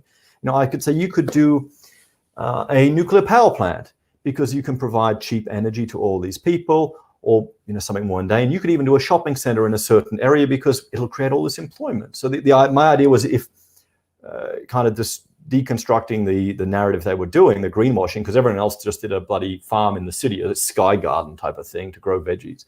But I was saying, no, it needs to be a way to develop you need to develop a professional moral compass about where you want to do a project. And I did quite well. I got a HD on the subject, and the next year I was brought back to tutor. But then they brought another guy in, and he wasn't the same as the previous guy. He was just really... Lecturer? No, a graduate. He was really ramping home the whole embodied energy and carrying capacity. There's this whole argument that a certain area of land is what's needed to support a human being. If you use so much petrol and energy, so you need this many square kilometers of coconut plantation, all this stuff. And that was what he was just really emphasizing on. And Was he leaning towards overpopulation arguments? Oh yeah, definitely. That was embedded through all of this. The whole And these people haven't heard of Malthus? Well, one thing that concerned me was with the students. The Industrial Revolution happened, people. This argument is dead. But the thing that really concerned me with the students, which is the takeaway I got from it, was that they wouldn't question anything that was put to them by the lecturers. They wouldn't challenge it. Oh, what a failed lecturer. In architecture, you present your work and you can do whatever you want as long as you can argue it. You can argue it because you've got 3 people sitting in front of you, 3 or 4 people that will tear your work to pieces, and you need to be able to defend it. And that's good. It's conducive. And I'd be talking to these students going, well, this is what she's saying. Have you pulled apart what the lecturer is saying? There's one lecturer would make an argument about embodied energy, which is a concept. Actually, I wanted to talk to you about that in a moment. An argument about embodied energy to build these buildings. And the student just blindly follows what the lecturer is. And none of them were actually brave enough to challenge what was put to them by the lecturers. And that really got me so stressed and so angry. It really disappointed me because that was the whole point of that subject, was to question and challenge and to think critically about it. But I had all these kids that were just blindly saying, oh, that's what the lecturer said, that's what the lecturer said. And they wouldn't pull it apart or wouldn't look at anything. Wow. You wanted to talk to me about embodied energy? Well, you're familiar with the concept of embodied energy and embodied carbon, aren't you? No. You're not? No. I haven't heard that term before. Embodied energy. See, this is the thing. I think this is a normal topic. Well, no, I think this should be common knowledge. This needs to be taught to. Well, 2 things people need to learn is opportunity cost and embodied energy or carbon. So say today someone shared a post of this new Beyond Meat stuff that all the vegans are eating. So they're hoping that they can save the planet to eat it. Now you can either buy a grass-fed cow here in Australia, stored it locally, and it's got very low carbon. It's in the production of it. You can eat it. You can be healthy. You can buy this Beyond Meat that's made in the US. So you can buy this factory manufactured, made out of all these plants that are all grown in the fields. There's all that energy used to create that, to transport that, to manufacture that, to ship it over here to Australia, and then to refrigerate it and store it in the fridge here. And if you compare the embodied energy of these 2 things, one of them is going to have a much higher level of energy in the production of it than the other. So when people are thinking they're being good for the environment doing one thing, sure. They're not actually. The same thing goes to solar panels, the energy that it takes to make those. I was going to say farms.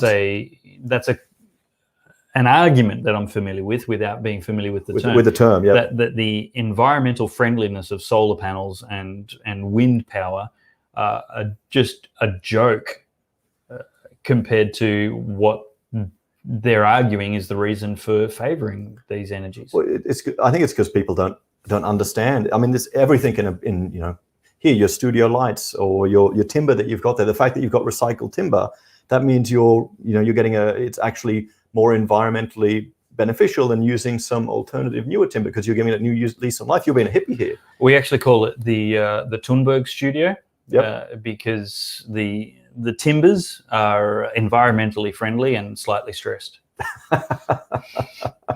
Well, it looks good. It looks very classy. Yeah. Thank you. Yeah, it's still got some work to do, some staining, but yeah, a big thank you to the Good Source supporters for making this happen. We've built this on the smell of an oily rag, and I've heard of other studios which have cost hundreds of thousands of dollars and have less versatility than we've managed here. Well, you've got there's some advantages to doing it a bit more, independently. You can kind of be a bit more adventurous. You can be a bit braver in how you do things. I think that adds to the charm of it. Well, maybe this will impress the architect in you, and if it doesn't, don't tell me.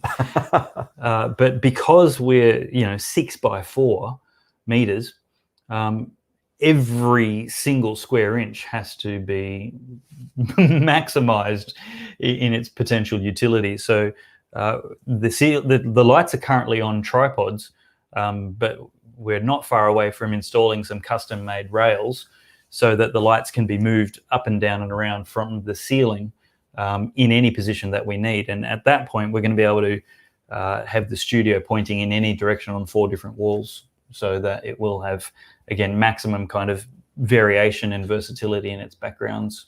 Nice. The green screen, we'll get better curtains one day, but it's a green screen. We're not curtained, and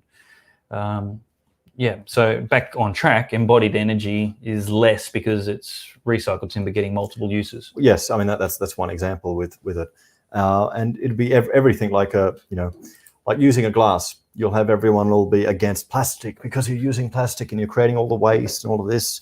But the lifespan of an average glass, when you take that into account, you could use hundreds of cups before you get the same amount of energy in one of these. So people are advocating for these emotionally based positions. That's or these interventions. Yeah, I would have thought that a glass was more environmentally friendly than a paper cup. You got to clean it. To clean it, you got to heat the water, and you've got to put the detergent in it, and you've got to do all of that. So a plastic cup, you can drink it, then you can reuse it, you can recycle it if you need to.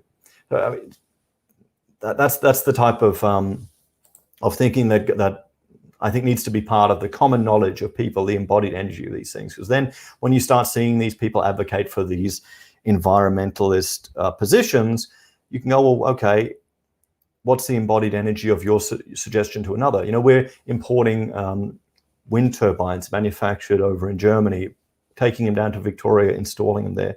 Every time I look at it on the website, where I can see the energy productions, they're barely at 30% utility.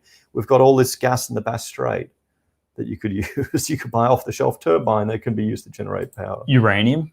Well, yeah. That's coal. One of the safest energy production method in the world is uranium, but everyone's terrified of it because they're scared of the boogeyman. Absolutely no reason whatsoever. Let's move to some more of these comments. Thank you, David. You've distracted us for a good 10 minutes there. Slavery was the driver for the coronavirus plague, which began in Italian sweatshops that used Chinese labor from Wuhan, housed in cramped, unsanitary conditions for many. Look, Senator, when I say we've abolished slavery, it's in law. The point is probably best made. There's no such thing as a pro-slavery candidate. Nobody's going to come out on their political platform and say, I'm all for slavery. We need more human trafficking.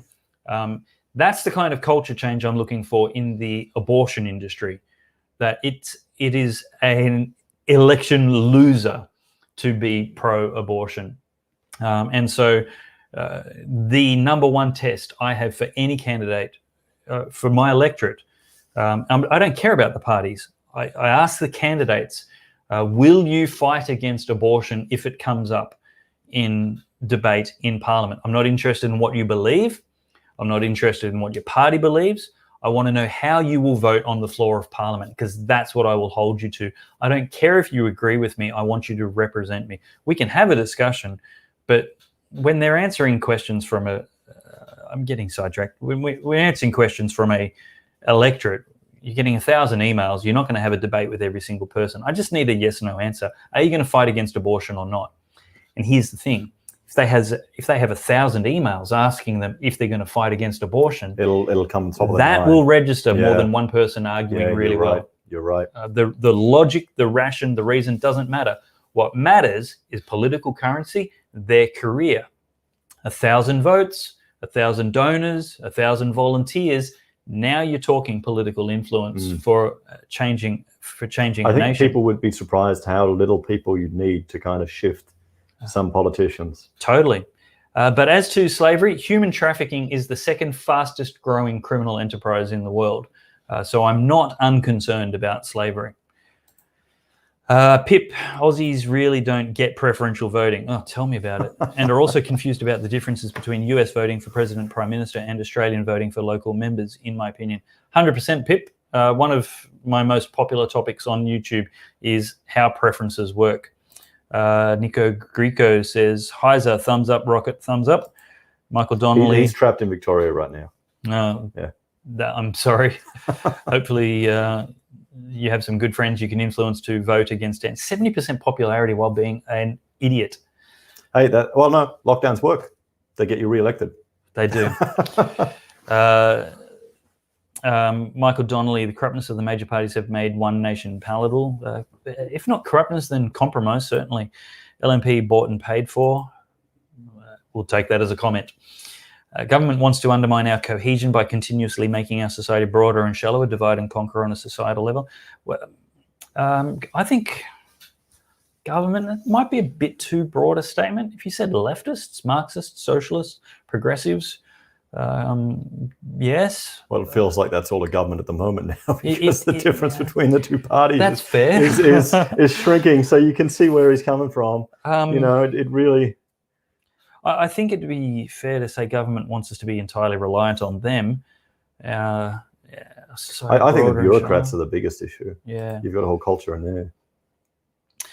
If Abetz Andrews Kelly are being driven out of the Libs, it is being taken over by the moderate faction. Look, that is history. That's the status quo. What we have to do is imitation is the most sincere form of flattery. It worked. They have done it. So let's be. What's what we've been saying tonight. Join the Liberal Party, infiltrate them back, and just say, "Hey, I'm here to play by the rules, just like you. Let's beat Labor." And the way to do that is to advocate Christian values, or traditional Australian values, if you prefer. Anita says democracy is dead. Oh, Anita, so cynical. That's the problem, where people lose hope, and then they can't be bothered engaging. If that happens even more and more, you're going to have nothing will change. You know, the reason, if democracy is dead, it's because the demos, the population, has become, what's the opposite of virtuous? Unvirtuous? You get my point. Slothful. You get my point. Democracy only works with a virtuous society, and we have become hedonistic and egoistic, which is a new word I read recently. Not egotistic, egoistic describes Satanists. They claim to be and celebrate being egoistic, which means not concerned with others, all about yourself, promoting your own self-interests. And that's why pork barreling works. When a politician promises you, we're going to do this for your sporting club or something, it's like, but what about the fact you're killing 100,000 people a year in abortion clinics? I don't care about how many footballs we have. That's not going to change the nation. Slaughtering innocent living humans, that's something I'm concerned about. So if we stop being egoistic and start being virtuous, then democracy will work again. I haven't got past your first three words, Anita. Democracy is dead. The historians will say that democracy and universal suffrage was a bizarre social experiment of the 20th century that failed slightly after. YouTube official, perhaps conservatives and right-wing voters need to throw support behind One Nation despite it being a vanity project for Pauline Hanson. Harsh. Again, my thought for the, I was going to say night, but it's actually the thought for my career is don't ever throw your support behind a party. Find the best candidate in your electorate and support them. It might be a different party each time. I can honestly say the last two elections, the best candidate, not the last election, the second last election, I voted for One Nation candidate. And the most recent election, they didn't have the best candidate. A change depending on who's going to be the strongest pro-life candidate. Yeah, you don't want to put, if you, there's some people that'll say, in the comments, I'll on the videos, they'll say, I'd never vote for such party. I'd never vote for this. Well, then, you've already, they don't care about you then because you're locked in. You're a good little behaving pleb. In the thought experiment, and it may be different in the real world test, but in the thought experiment, if the only candidate in my electorate was a Greens member who would commit faithfully and sincerely and presently to fighting against abortion, if not a certainty, they would have the red hot chance of winning my primary vote. Because if you don't acknowledge the sanctity of human life, I don't know what else I can trust you with. The rest, I think I have a chance of working on if at least you acknowledge that all living humans from the moment of fertilization are inherently entitled to the same freedoms, rights, and privileges as every other living human. I can work on the other insanities, but if you don't even that basic moral compass. They care more about a koala than a human. Oh, this is true. But if I found a Greens member that actually cared about humans, they'd have a shot. It's judging your potential representatives based on, they could lie to you, but based on how they're going to act and how they're going to behave. And yeah, I think you're right there. If you find a Greens member willing to lie about being pro-life, I'll give you $100. Oh boy, they get kicked out of the socialist club, won't they? Yeah, they have to be quotable on the topic. LNP and ALP rely on cronyism. They need to know you'll toe the line. What if their line is not your line? You have to be the majority, and you can't do that from the sidelines. D. Hawkins, I'd love to learn more homesteading, homeschooling from Rachel. Wouldn't we all? Pip says carnivore diet is great. I'm pretty convinced. I wouldn't mind a half kilo of meat a day. Slavery is still legal in Africa. Well, sad reality. It's happening around the world. There's probably a few places, but they're not Western nations with Christian foundations. Democracy is a pantomime. Democracy, my phone doesn't know how to spell it. Runners' independence. I disagree, but if that makes you happy and you can get elected, then do it. Democracy, theatrical entertainment mainly for children, which involves music, topical jokes, and slapstick comedy, and is based on a fairy tale or nursery story. Daniel Hillier, this looks like a private conversation. Sorry, should have kept going. Bread and circus. Daniel says, I understand your point about the LNP being brave enough to raise the issue, but the prospect of review still seemed weak. Look, I spoke to some front benches and some back benches in the LNP and was assured that there was a lot of sincerity in it. I think the reason the LNP failed to do marginally well, they performed abysmally, was because, their leader ran with the same policy, the same strategy that they've been running with ever since Joe. And that is apologize for being conservative. Try and compromise. Try and aim for the middle. Halfway between right and wrong is half wrong. And what Joe, Donald Trump, Margaret Thatcher all had was they were unapologetic about their beliefs. And when the media criticized them and lampooned them and pilloried them, they dismissed the media. That's why they were successful, is because they weren't campaigning to the media, which is what the LNP has done. For 35 years, we've had 2 terms of government in Queensland. That is failed strategy. Stop it. It's not working. Be conservative. They're not middle ground voters. They're not centrists. They're uninformed, leaderless, undecided voters who are looking for an argument to and a reason to vote for right instead of wrong. There wasn't really that much difference between the two of them. And we had one neighbour who... Deb Frecklington, when asked about what would you do if the chief health officer recommended shutting down borders, said I'd have to follow the chief health officer's advice. What's the difference between you? What do we need you for? That's the issue. We had one neighbour who wasn't very politically active. She actually went out of her way to ring up the Premier and thank her for keeping her safe. And when she told us that, I thought, okay, there's no chance Liberals are going to get in this time here in Queensland, because you're going to have people that, lockdowns work. They win elections. That's the tool. They want their strong leadership. They want to be taken care of. People are afraid. There are a lot of people out there that will just believe everything they're told, everything with the media.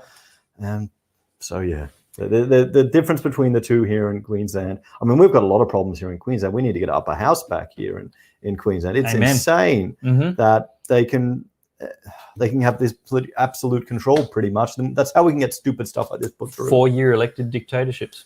Yeah, so... Yep. Oh, and they also ran on the same thing, didn't they? That, Newman Bad, that they're going to keep dragging his corpse out in the advertising until he's, been gone for a decade. They'll still be talking about it. Yep. Kel Bunyan says, why is abortion such a big issue in today's times? Remember, if it's not on, it's not on. For anyone who has had children and now have grandchildren, how could you? On medical grounds, mother and child, sure. There are no medical grounds for an abortion. If you need an emergency end of pregnancy, you need a cesarean section, not a multiple C-sections, 90 minutes? It's relatively, maybe far less. It could be 30 minutes. But a late-term abortion requires dilation of the cervix, and I'm not going to go into too many details, but that is not quick. It can take days. That's not an emergency procedure. It's incredibly rare. We're not even talking 0.1% where an abortion would be medically necessary. Most of the people that do it, apparently, this is what Rachel was telling me the other day, are mothers that have already had kids. Interesting. So they know what they're doing. I am aware that research shows that 70% of women who have an abortion feel like they don't have a choice. And so society has definitely failed both them and their children, that we're only presenting them one choice and claiming to be pro-choice, providing very little actual support. It's sad.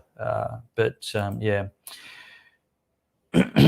3 dogs voting with imported foxes against the imported rabbit and the bandicoot. I'm not sure what that's about. Sandra Lewis says 2 days into Biden's admin, HCQ is now safe. Is this correct? Is that any... I think I heard that. Yeah, I think Really? that came out. Yeah. Oh, Biden's lied about everything. All the things he promised. 50 grand student debt gone. No, he's not doing that. He's not. This one gas pipeline project, cancelled it on the first day. The stimulus package, he said it'd be on day one. Still screwing around with it. Won't come out until April. Wow. It's the checks he was going to send everyone's meant to be $2 grand. Then it was $2 grand, including the previous. So what do one. we have to do to get you onto the Good Source platform? Is this a private conversation? Yeah, maybe a bit more pure whiskey. I mean, apple juice. That's right. Daniel Hilley says, and George Christensen's bill is a good move, but he could also be focusing on things the government could easily do, such as change Medicare regulation. That is wrong, Daniel. You would not believe how bad the spit hit the fan last time somebody in the federal government tried to defund abortion. I agree, it's the right thing to do. I am incensed that the federal government takes my tax dollars to fund the slaughter, the industrialized slaughter of living humans. That is so immoral. That is so vile. It's tyrannical compulsion to subsidize homicide. You could not elicit strong enough, accurate language from me, but it's not politically easy. What George Christensen is doing is... that gesture was meant to say low-hanging fruit. Politics is the art of the possible, and George has a spine of steel, and big fan. If you want to meet him, come to the Church and State Summit. He will be there. I love somebody. He's not a guest speaker this year. He's just bought a ticket because he wants to be there. I've met him at an event. He's a unit. He's a big bloke. He's tall. Yeah. He is tall. Yeah. Look, he's a Good Source contributor, so he's a colleague and a friend in that regard, and he's a fellow Christian. But he knows that if he stopped being those things, he would lose my support, not because it's tribalism, but because I want to support what's right and oppose what's wrong. And so my encouragement is get behind George, and he's georgechristensen.com.au/born alive. I think I've remembered that URL correctly. georgechristensen.com.au/born alive. Go there and sign the petition to support his legislation. Have a read of it, the draft bill there, and that would be good. One thing I was doing on my channel was mapping out all of the abortion clinics we have here in Queensland. Wow. Because we've got all of the areas where you can't even protest or you can't even pray now. You can't even do any. These are no free speech areas. Not that we have free speech, but they're even no unapproved opinions. Yeah, all around the state here. Wow. That was kind of depressing. I couldn't keep doing that, mapping out where they all were. Okay, HCQ, useful treatment in early stages of infection. We're going to try and move through these comments so I can catch up. Where are we currently? That was 8:36. It's now 9:03. I think we're getting further and further behind. Aren't we doing better? No. We're approaching half an hour behind, 27 minutes. We got down to 15 minutes at one stage. It will be good if the abortion issue is sorted nationally. For those of you who aren't familiar with George Christensen's proposed bill, it's basically to enact the federal government's powers to, I think it's called external powers, external matters, external affairs. So Australia is signatory to the United Nations Convention on the Rights of the Child. And forgive me if I haven't said that exactly right, but it's pretty much that. So it's an international treaty that we are signatories to. And so they're able to actually impose laws that make all of the states compliant with that. And the goal of this is only to say that if an abortion fails and the child is born alive during a late-term abortion, that child must be treated as a living human and given a proper duty of care that you would to any other child. Seems like common sense to it seems a moral really, person. really ludicrous that has to be something special here in this country. I think there's 2 states which have that, and most of them don't. It's such an antinatalist including worldview at the moment everywhere. It's yeah. Okay, I'm just trying to skip ahead on some of the comments now, especially where you're having conversations to yourselves. Okay, this is a good question, Daniel. It's thoughtful, sincere, original. On architecture, Florian, did you have an opinion on Donald Trump's policy to make government buildings beautiful and promote a more classical style? Let's keep it to 2 minutes. Oh, I got a time limit now. Just want to move through. Yeah. Well, if you go to a government building, you want it to feel like it's a government building. You want it to feel like it has an air of authority, an air of presence. That's no different to any other. You want the sense of the space to manifest when you're there. When you go to some of these modern buildings, it doesn't feel like that. You don't have it there. It's not the same presence isn't there. And so architecture, it tends to be of the time, the zeitgeist. It represents the time. And now we've got all these modernistic things covered in flammable cladding that has all these imported dodgy things and all these other construction issues. So I think it's quite I don't mind. Honestly, if he's going for a more classical style, so a courthouse looks like a courthouse, and classical buildings look quite beautiful. So yeah, but that's probably too proud boy now. I'd probably be come out as on PC and everything. I don't know if you saw my article about the Proud Boys, but the Satanic Temple of Satan wanted to show that photo as if it proved something about me, which is ridiculous. And their argument was that if I have people at a public event, I must agree with most of. If I have dinner with them or get photographed with them, I must agree with all of their ideas.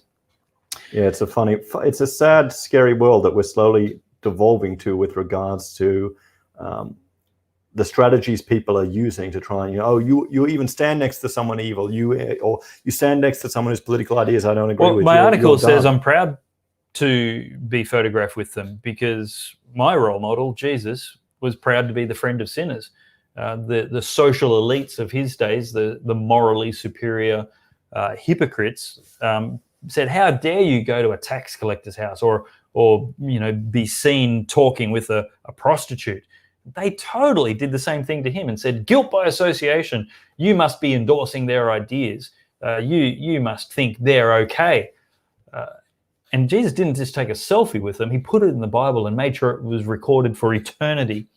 I'm like, as long as I'm talking with somebody sincere and civil, especially if they've paid money to be exposed to my ideas or the ideas of the guest that I've invited, they're welcome. I'm happy to associate with them, have a meal with them, and be photographed with them.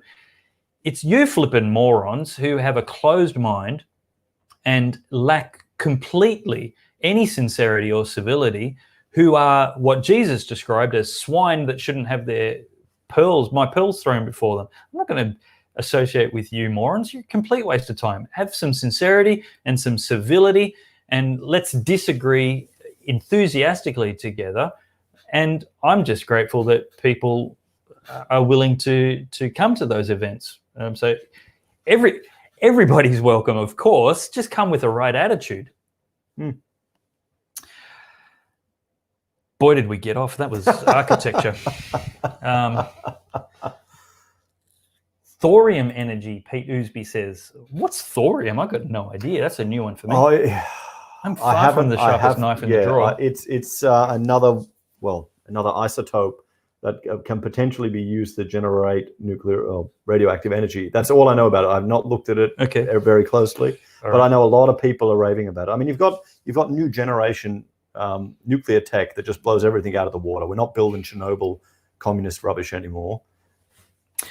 Anxious Aussie says, what do you think of anti-vaxxers chanting "My body, my choice"? Pretty sure they even used one of the Redfern chants in Melbourne. Radfem chants in Melbourne. I think it's brilliant, and about time it was used accurately when there's only the chanter's body one in body question. in there, I agree with feminists. Your body, your choice. Tell me when the conversation's only about one body and not another living human. And I'm not interested in your philosophical definition of life. I'm interested in the biological, scientific, empirically established definition of life. So, yeah. Okay. Somebody else said they cringed at the chant. probably triggered by it. Bad memories, you know. Well, I mean, it's a little... Purple-haired people were flashing in their eyes. Yeah. Milan Petrovic, Aussies are good little convicts. They will also always listen to their government. Hopefully not, but...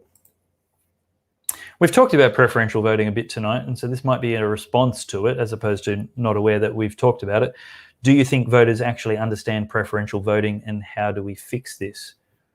We just got to keep having a conversation. You talk about shifting the Overton window. Oh, what do you mean? How we can do it? Yeah, how do you advocate that that's possible? I just try and make people aware that it exists. Mm. That's the first step, is to make people aware that what's been, you know, the Overton window has shifted so far to the left. I mean, look at Mark Latham, you know, from Labor leader to One Nation senator in New South Wales. That's a shift of the Overton window if you've ever seen one. His positions haven't changed that much over the time, and you know, now the media they call apparently One Nation's a right-wing party. I don't consider that. I'd say they're pretty centrist with a lot of their policies. But I think the first step is to make people aware of the Overton window, to make the younger generation realize that that what was considered appropriate in the past has shifted now, and you've got politicians, you've got the media, you've got the public dialogue, all are very left-leaning and all just usually portraying a biased perspective out there. And I think platforms such as YouTube and independent access to media and to get out there and to talk about things, I'm hoping that can slowly make an influence. But my first hope is to make people aware of it, because I'll mention it and people will say, oh, I've never heard about the Overton window in the comments at all. Some people are not even familiar with the term. I think that's the first point, is to get the term mentioned and discussed in the wider sphere. I'd love to see a news.com article on it, or something in one of the tabloids about the Overton window, just so people know that it exists, that it's shifted, going, okay, you know, what people thought was inappropriate 10 years ago is now even worse, or now what people think is appropriate was considered inappropriate 10 or 20 years ago. And well, look back at the quality of life back then, look back at the culture, look back at how people were living, then compare it to now. Oh, okay, you've got you can't afford a house, so you can't afford to raise a family, or everything costs so much, your quality of life is going down. Well, maybe there's certain things that have changed, maybe certain things people have advocated for politically that we need to address. So that's my perhaps somewhat naive hope that we can slowly shift it, but the first step is simply to make people aware of it. I don't know what do people talk about it? Are you from, you know, normal people, not just, you know, other people in the political sphere? Or look, I know a lot of political junkies who aren't aware of it. So yeah, I think it's a good concept to become aware of. Now, there was a good comment here from Psychedelic 44, and I want to have a chat to that. Jesus drove out the money changers from the temple.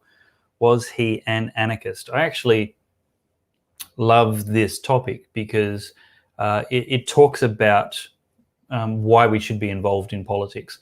And no, it wasn't anarchy that Jesus was doing. The context of this story in Scripture was the Roman Empire had occupied ancient Israel, And what Rome does is basically parasitically take all the commerce out of the places that they occupied. It was for their economic mass and might that they did that. They built roads, they implemented justice systems, they demanded that the conquered people worship Caesar and speak the common language, Latin, and use the common currency. Now, Jews were exceptionally aggressive, protective is the right word, protective about their religion. And part of that is being defiled by things that were unclean. Roman money was unclean, and certainly Roman worship was unclean. And so for the sake of trying to keep the peace, Rome actually made some concessions and allowed ancient Israel to have their temple worship of God and to have temple currency there, which was separate from Roman currency. So money changes had to be there because Roman currency was what people brought, but then it had to be changed into temple currency so they could buy the doves and lambs and sheep and bulls and other things that were needed for the sacrificial system of worship in the temple. The problem that Jesus had wasn't with the money changers doing commerce and a fair trade in the outer courts of the temple. It was with the exploitative, oppressive rates of exchange that were being given when people had no other choice. It was a monopoly, and it wasn't that Jesus was anti-capitalism, it was that he was anti-oppression. He was anti-injustice. And that's exactly the right kind of model to bring to public policy, is we have to rebuke the oppressor, intervene in injustice, and make sure that our actions are motivated by the welfare of others. And it was always the downtrodden people that Jesus was the most concerned about. So hopefully that answers that question for you. Let's see what other comments. I think we're pretty close to needing to wrap up at approaching 2 hours. It's been a great chat. Time has flown. I always like it when it's not labored. You can have a slow hour or a fast 2 hours. Yep. Magnet motors use nothing for free. There's some private conversations going on here, or some random comments, or a bit of a context. Element 113, helium 3 as well. Overton window. Here's a comment. The shift in dialogue has been orchestrated, surely. And Matt Maloney says, you're spot on, Dave, and this is interesting. I think part of it was where it was. Trade has its place, but not in the temple. Would Jesus be anti-usury today? Again, the exploitative nature of interest, yes. But, obviously... Would he be anti-central bank? It's probably beyond my pay grade. There's an interesting... Well, there's one to think about maybe for next time. Because I probably need an education on the central banking. You've got all this artificial gold manipulation in the market. We don't have a gold standard anymore, right? Yeah. Artificial manipulation in the market, and it's in one way it's juicing up our houses because everyone can get a loan at this insanely low rate. So, I mean, it's not. You think if there's a free market with allowed to have the flexibility that it can without all this intervention, then the market will find the right level. It will adjust. People who maybe borrowed too high and are in trouble, they're forced to sell, and then prices will start to creep down. It finds a natural level. But when you have all these artificial things thrown at it, it upsets the natural balance. So that's I'm going to think about that one. I'm going to dwell on that a bit more now. Because it's 0.1% cash rate. It's garbage. It's not real. It's all artificial, just to juice everything up. Yeah, and there's all these unintended consequences. It's generations down the road that'll struggle to get to a house and then have years of government debt that they'll have to pay to that was thrown out here to prop everyone up. Yeah, it is interesting. And look, sometimes let me be helpful here. If you're new to my channel, something I frequently say is there's a lot of issues the Bible is black and white about. But when it comes to other issues, there's only wisdom in the Bible for the issue, not authority. And we must be careful to never misrepresent God as authoritatively speaking on our position when he's not. So for example, as a great illustration, maybe exaggerating, there's no scripture in the Bible which tells us how many lanes there should be on the freeway between Brisbane and the Gold Coast. But there's wisdom, and the wisdom could argue for either side. Pro-family, lower commute times equals more time with your family, and that's a very godly thing. Pro-environment, God asked us to be stewards of creation, and permanently damaging swathes of concrete through the native flora might be something as well. So there's wisdom available for both sides, and that's where we must be careful not to say God's black and white on that.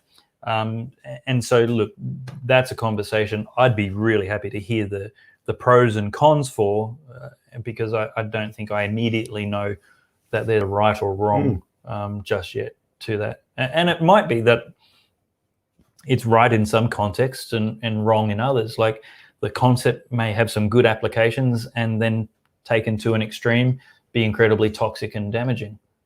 For those, again, how does that affect those people? These are probably, even if you don't know what God's position is, you can probably know what God's concerns are. Is it oppressing people? Like if you're talking about the potential damage of people down the track because we were just short-sighted or greedy now, that's a question that God would be concerned about. Daniel says, yes, for next time, is cryptocurrency's impact on monetary policy beneficial? We're starting to get right. There's some great comments still coming through. Maybe we should go for 3 hours. Or if we top up the apple juice. See, Rachel will, when I'm doing a live stream, Rachel will come and bring me coffee. That's good. Do you want coffee or do you want more apple juice? Oh, yeah, I think apple juice. Apple juice? We've got all right. Apple juice, what do you reckon? Well, I will take my, can you, actually, you know what? I might even summon my Rachel. You answer, do you want to answer any particular questions? Jews have discussed usury for some time and their teachings are probably applicable to Christianity. Certainly. Okay, this is you, Florian. Which one? This one? What did you guys think of Facebook banning the media? I think I'm one of the 5 people in the country that's supporting Facebook. Oh, really? Because, well, it's the Australian government is trying to extort money from one foreign-owned business to give to legacy media, which a lot of them are foreign-owned anyway. No one is forcing the traditional media to create Facebook pages and to put their content out there. They're getting revenue and clicks from it. Facebook has to have all the service. Facebook has to have the infrastructure. Facebook has developed the IP. It's different to Google, where Google is harvesting part of the news articles and putting that out there. They're 2 very different things. So, you know, I would advocate for our government stepping back and not interfering in business. This legislation, the government want to negotiate these contracts or manage these relationships between these 2 businesses. It's like... that always goes badly. Oh, yeah. So it's just crazy. So many people are just taking the media line and going with it, going Facebook bad or Australia won't be bullied. No, our government are being bastards to a big company that's, you know, providing a lot of. I mean, okay, don't get me wrong. I hate Facebook. I don't like using it. It's Facebook. It's social media, but I'm not a fan of the government coming in and stepping in doing this, because then they can it's the precedent and they can start doing it to other things. You'd expect the LNP or the Liberal Party to be an advocate of at least free trade and free business. And here they are. They're destroying a opportunity for innovation. What if you have another social media company that wants to come in and then they have to abide by this law? If anyone who shares a news article, you have to pay them a portion of revenue share, and then you've also got to give them up a competitive advantage to other content creators by telling them when you're making changes to the algorithm, all this stuff. It's just really outdated. Really, it's crony capitalism going to protect legacy media. Some people are saying it was written by News Corp. It feels like it. The definition of news was so vague and so wide. That's why they started all these other places that they banned and took off Facebook a lot of them were receiving government funding, like the women's AFL.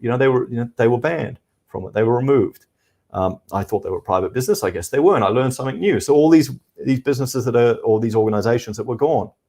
One viewer was telling me. Should we talk about the uselessness of women's sport? Sorry, move on. Well, no. My daughter exercises. I think sport is a very important thing. I think it should be left to the free market to ensure that it survives. We shouldn't be propping it up, but I mean, if they are smart enough, we're agreed to go out and get companies to pay them money for sponsorship, let them do that. That's Yep. So yeah, that's my take on it. Matt Maloney says, good question and point. Didn't quite see it that way. Tell you what, I wish the government would just break the monopoly power of big tech, controlling media and censorship and just... are you on any alternative platforms? You know what? No. Well, I tried to be. Yeah. It was a very frustrating experience. Yeah, they are terrible to use. People can follow. I'm going to try and find a news article while you talk about that. Well, there's Library. That's a good one. There's an Odyssey, a web-based one, which is for video sharing. You've got BitChute as well, and there's a lot of other online video platforms and other places where people can get content. The problem is they're not getting market penetration. It's slowly starting to happen. So, I mean, you've got to get your show on there, even just it'll be like an archive and a duplicate of this one. Okay, now just 1 second, and we are going to take a short ad break while we watch a trailer for the Church and State Summit. It's got a great preview of the arc of conversation happening. You'll hear from most of the key speakers this weekend. We'll be right back after this word from our sponsor. Let's see if I can do this.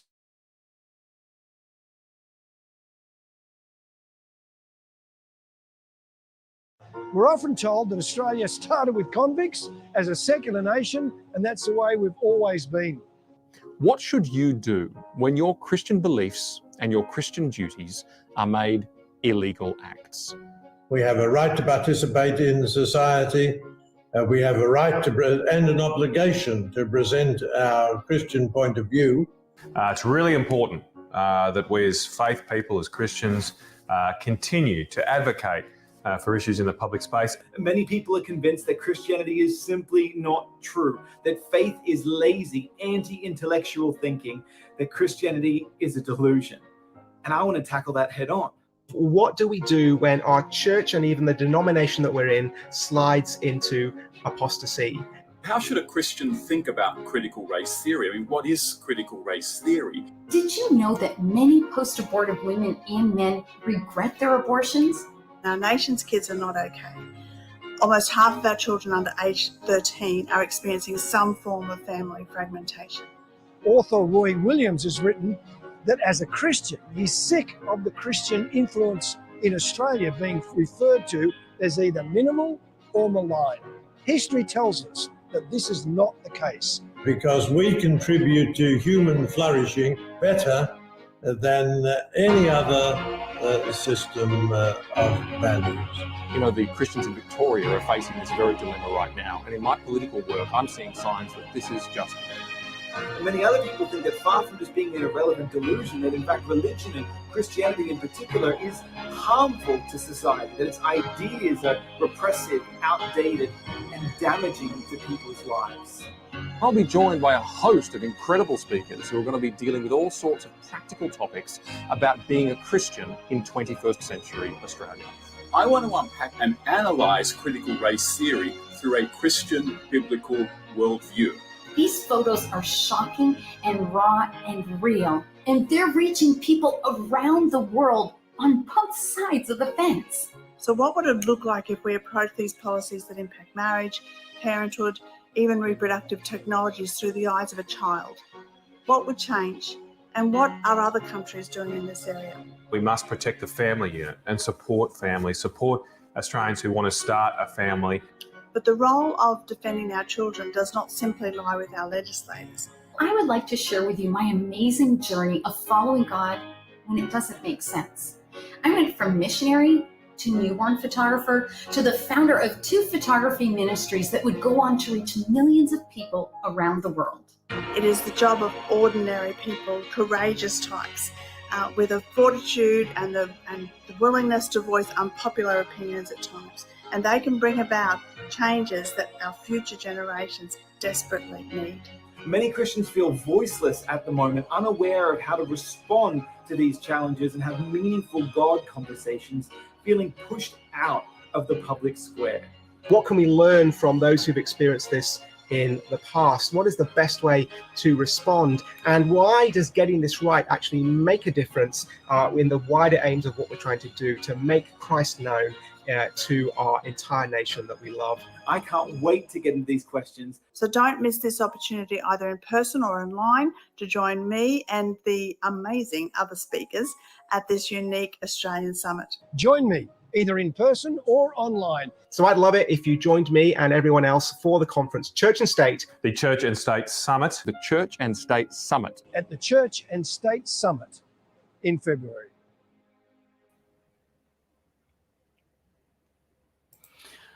All right, and this time we are muting the video so you won't have to compete with audio, pausing it as well in the other screen, but that should all be muted.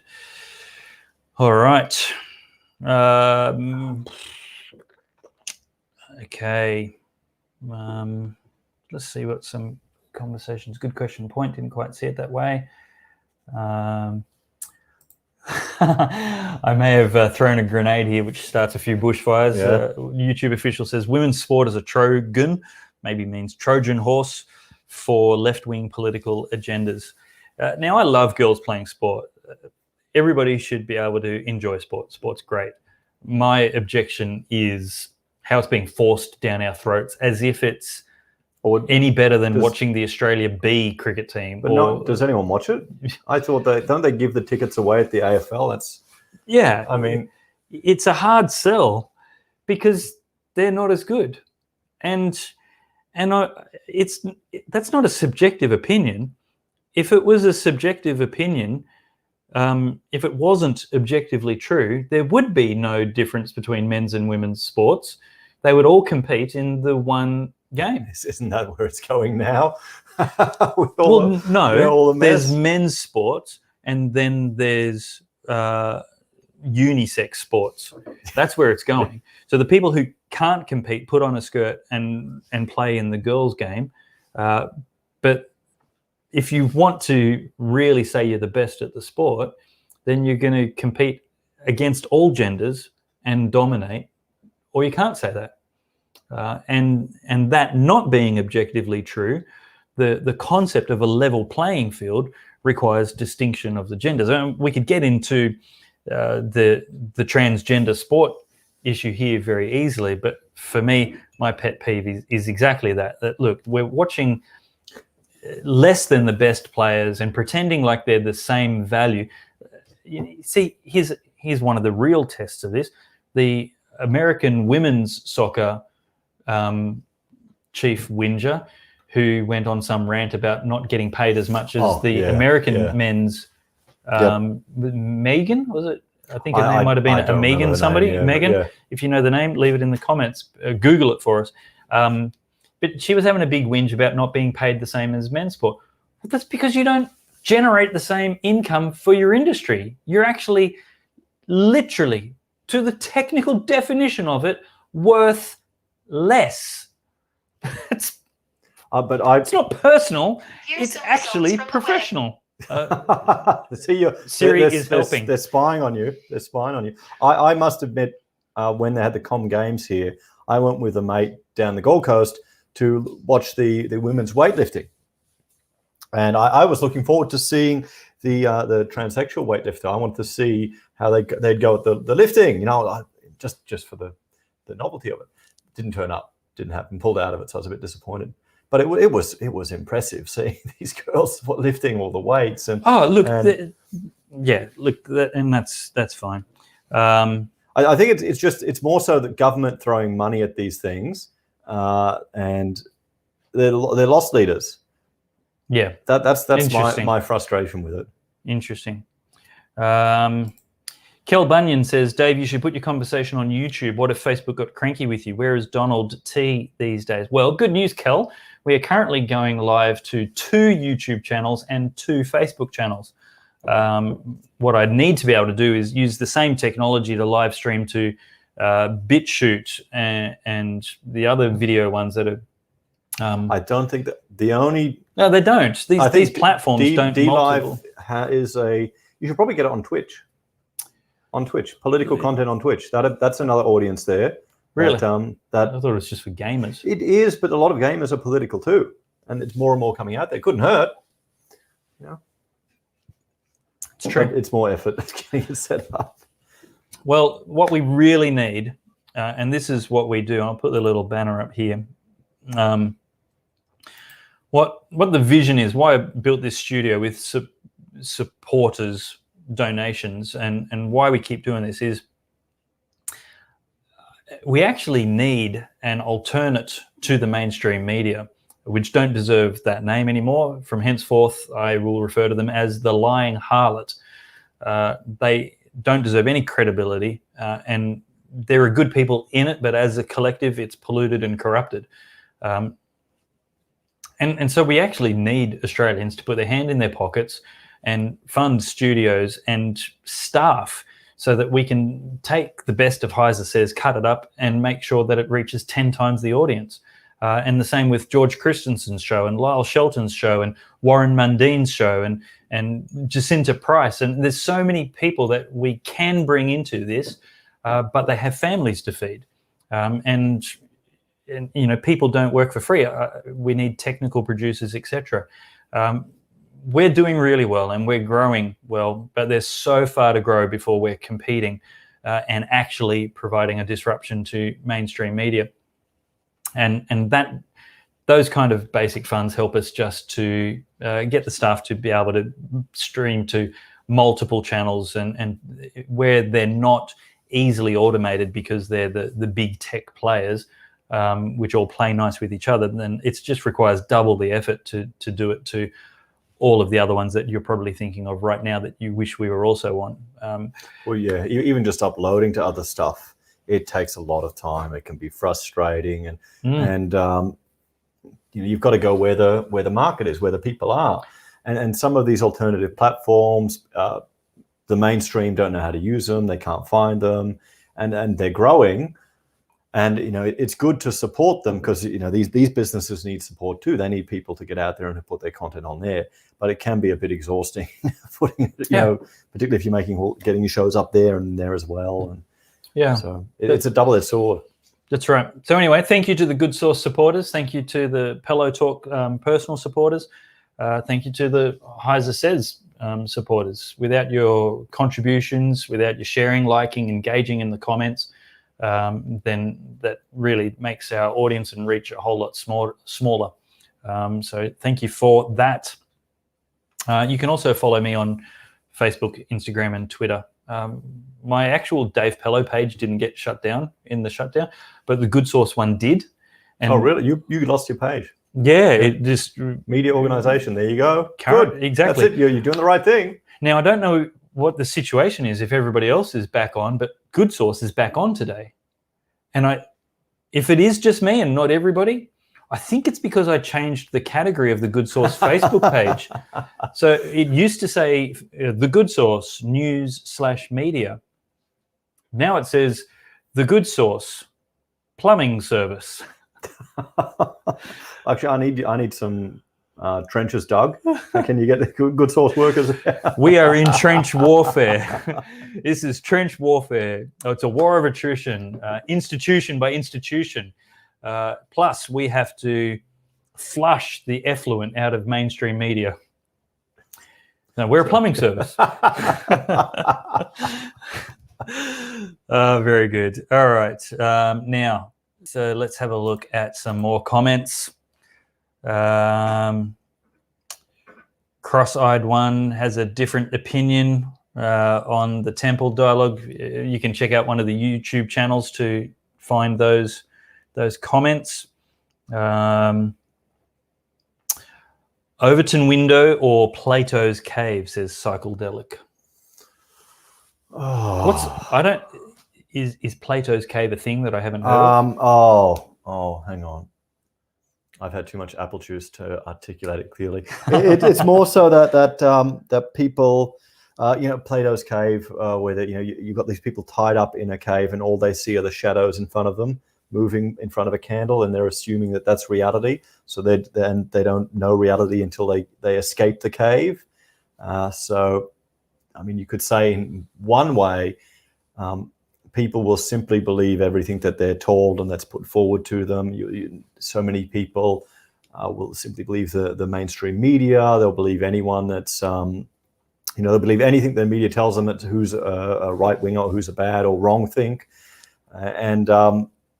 For me, actually, one thing that woke me up to question a lot of what was coming from our glorious authority figures was dietary guidelines from the Australian government. If you actually look at them, they're so out of date, they're so bad, and they're so wrong. And people are getting unhealthy from that. And then when I realized, okay, the government's getting that wrong, what else can they get wrong? So I did a very bad job about that, but maybe I should look into it further. I want Overton window first in public dialogue. Back to sport. Kel Bunyan says, I'm over men's off-field conduct. Seeing any women's sports person sexting. Have you seen any women's sports person sexting or fighting? Dave, I think you're out of line on this. Good. I'm glad you disagree. You're welcome to, and you're being civil and sincere about it, so it's fantastic. I don't think it'd off-field conduct would it get as much attention in the media? Yeah, that's a good point. There's the question. Would it get? They'll be all over it if a bloke's doing something wrong. A rugby player's being an idiot. I mean, we've all been young. We've all done stupid things when we were younger, and a lot of them are in a situation where maybe everyone's treating them like a demigod and everything. And a lot of them will act like idiots as young men, and sometimes you need to go through some stupid times to learn how to live life properly. The male brain doesn't finish developing until 25. Exactly. Women are a bit sooner, so that could be an explanation. Perhaps it could. Maybe we just need to give it time when women's sports gets more widespread. Yeah. Yeah. I mean, it depends. I don't. Oh, geez. I mean, what's your issue with women's sports? My issue with it is any government simply subsidising these loss-leading things. My issue with it is, why aren't we promoting university sport? They're about the same level of competitiveness and skill. Okay, yeah. It's a free market thing. It's being rammed down our throats as politically correct virtue signalling. Could be for Olympic glory for Australia. I don't know. Like, why do we care about the Australian women's cricket team?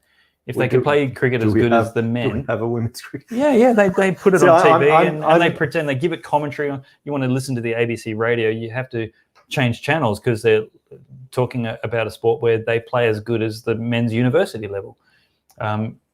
If they could play as good as the men's team, they would be on the men's team.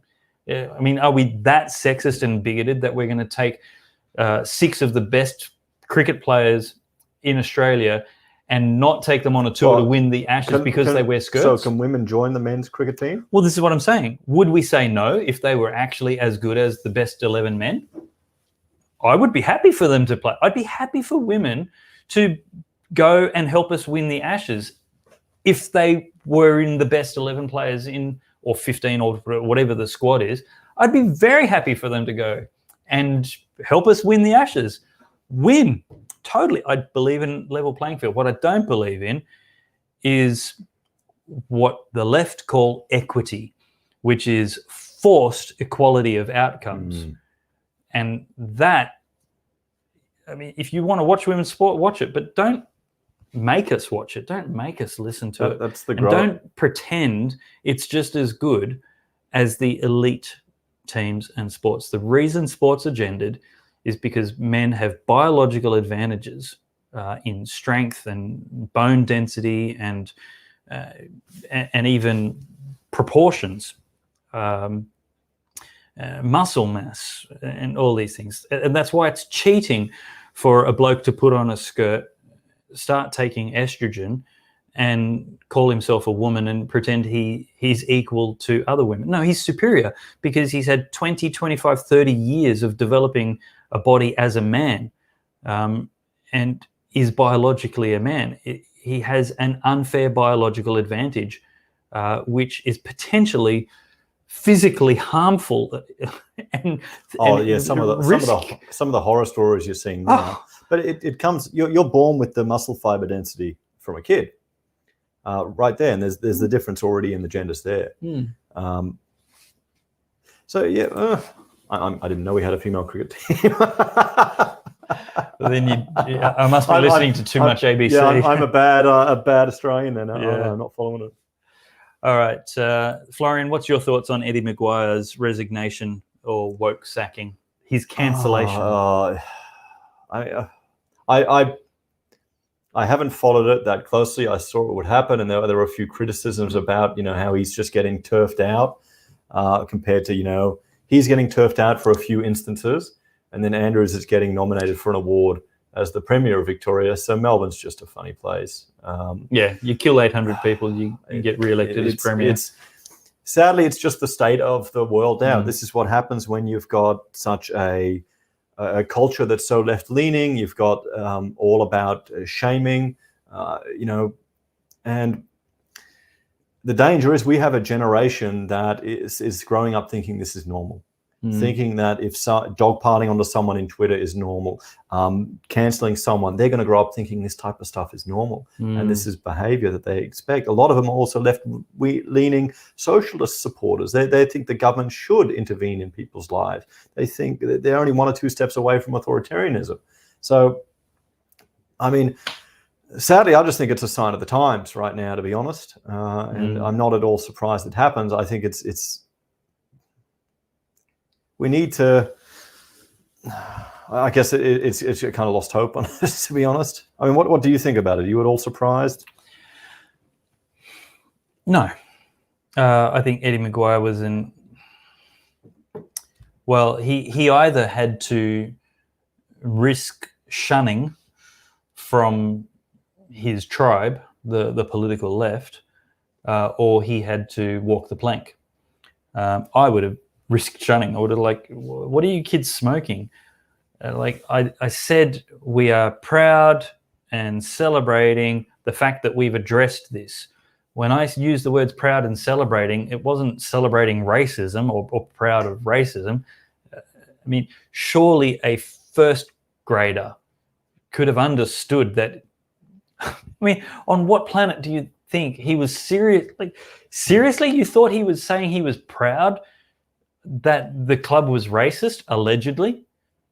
What space cadet inferred that from his speech? I mean, you're an absolute moron. And for him to resign over that simply because it was a popular demand.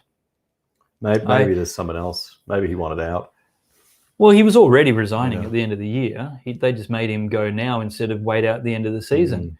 So it was clear he was already tired. And maybe at the end of the day, he was doing it just to essentially protect the brand, or protect the brand, deflect the potential hate from all the wokerati and the nutters. But still, again, I think somebody with more of a spine would have gone out with some grenades and said, look, for the sake of the club, I'm walking away. I'm doing this to protect them. But you're all a bunch of liars and hypocrites, and you have absolutely no regard for truth. I told you that's not what I said. It's not what I meant. For you to misconstrue my words to whatever you want them to mean, despite reality, is a pathological condition you all need some help for. And I'm done with all of you. I'm going to take my millions and I'm going to go play golf. I hope you enjoy life without me, because I'm going to enjoy it without you. See ya, suckers. That would have been a good resignation. But stand your ground or tell the truth. The left are guilty again of eating their own, of this cancel culture rubbish. Donald Trump says, yada, yada, yada, let's all go to the Capitol, march, make sure you're peaceful, make sure you're well behaved. and the left say, what you say you intended is irrelevant. Your intentions don't count. We heard what you said, and you're guilty. But for 9 months previous, Democrats were lining up to rationalize and justify the looting, rioting, and murders of the Black Lives Matter protests for 9 months sustained, where they attacked federal buildings like courthouses and police precincts, razed them to the ground with people like the current Vice President Kamala Harris advocating and applauding a fund to pay bail and put these people back out to do more crimes, and they're not guilty of incitement because of their words like, we need more of this. This is what happened. You have to understand that now context is relevant. Now intentions are relevant. It's all double standard hypocrisy. And Eddie McGuire is a victim of that's one thing where the left are quite effective. They'll get in power and they will do everything they can to destroy their opposition. Yep. And you can see that happening. They'll salt the earth, destroy any potential for opposition, and they will hold onto power with every single thing they can and authority. We're seeing that's quite a danger. And the opposition, well, are they as active, or are they as vigilant? And no, most people aren't. And no, they're not. And this comes back to the thing I said earlier in the show, talking about how unapologetic Joe Bjelke-Peterson was, how unapologetic Donald Trump was, how unapologetic Margaret Thatcher was. They had this killer instinct that went for the jugular on their enemies' bad ideas. They just said, of course, I don't even want to try and do imitations and quotes right now, but it's what we've lacked ever since then. Conservative leaders since Joe Bjelke-Peterson have tried to be liked. They've got this theory that they have to go for the middle third of undecided voters and abandon their position. And so they're just compromising and appeasing instead of leading. Well, one could argue that's why the lockdown are working so well, because all the Dan lovers. I did a video about Dan getting a nomination, and I have never had so many bots on my channel. Oh, really? Like hundreds of them just commenting, "Good news, great Dan." Boom. Now I'm thinking they're bots because the channels are quite new, but I'm starting to worry that some of them are not. That there's so many people that are so happy that he's getting this nomination for this civic award, this leadership award, after all that he's done. I think you've got a whole lot of people in that state that want the leadership, that want the strong man coming in, and sure, they're protests, they're sure they're people that are angry, but yeah, every one of them will say, and I've got a lot of viewers in Victoria, they'll say, what alternative do we have? The Liberals are a bunch of wet fish. They're not proposing anything down there. And, this is why about time the Nationals and the Coalition are considering, finally, seriously considering removing the ban on considering nuclear energy. It's genius. We just have to come up with something that's diametrically the opposite of it's better if we just have some conviction about the important things in life. But if we have to come up with something, nuclear energy is a great differentiator. Dare Labor Party to be as forward-thinking and environmentally friendly as nuclear energy. Dare them to do it. Best case scenario, they say yes. It's win-win, I think.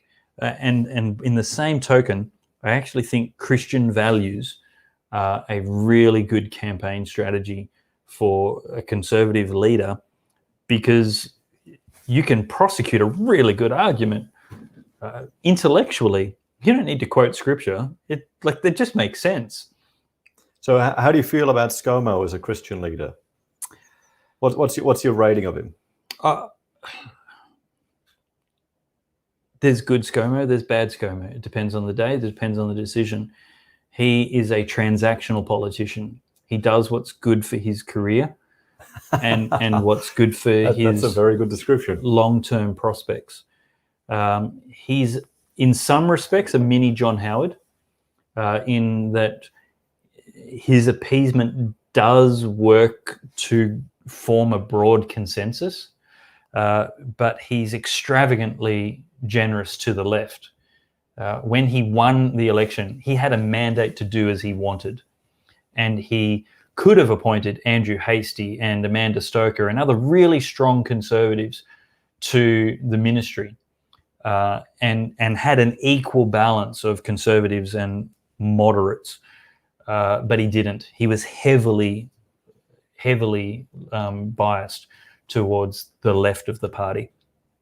And so that, to me, shows it's less about conviction for him and more about transactions, about what he has to gain from what he does. And the arguments that he prosecutes in public are the ones that he believes will be winners. And there's not a lot of hills that he's willing to die on that aren't also coincidentally popular, or at least marketable. Well, he is for marketing. Yeah, so the hashtags tell us. And I'm not trying to be cynical, and I'm not cynical. I'm actually trying to be honest, and calling balls and fouls, as the saying goes. When it's good, it's good, and when it's bad, it's bad. I think we all need to be that as undecided, intellectually honest voters. But then you have people like John Ruddock, who is pro-liberal, but he's not pro-Christian. He couldn't care less about Christianity, but he's a very insightful, shrewd commentator. And his personal, honest statement is he doesn't know what Scott Morrison stands for. I don't think anybody could accuse me of that if I was ever Prime Minister, which is probably why I'll never be Prime Minister, let alone politician. But and I'm certainly doing my very best to dig a hole impossible to get out of with this show. But, I think that would make... I think Scott's intentions are in the right place. Let me give him that credit. Mm-hmm. I think he would be heartbroken that somebody would sincerely say about him they don't know what he stands for. And that is a criticism. You should be heartbroken by that. But it's also a compliment, I guess, a backhanded compliment, if a compliment, that he would be that it would matter to him. He would want to be known as somebody who stands for things, but he also might be so entrenched in the machinations of the Canberra bubble that he would rationalise it and explain it away and say, "Well, you don't understand. Politics is the art of the possible," and so on. Yeah.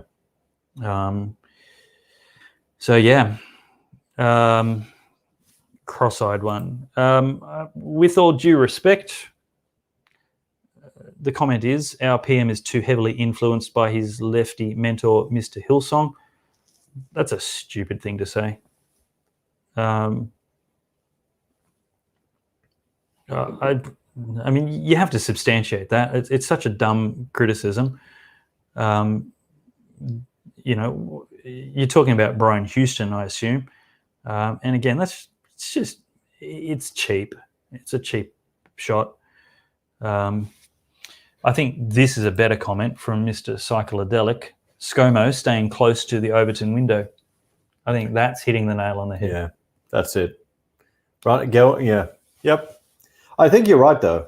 I think if even here in Queensland, if our opposition came and made a bold statement at the next election to actually differentiate, provide an alternative, that could make a point of difference. That would be something people would vote for.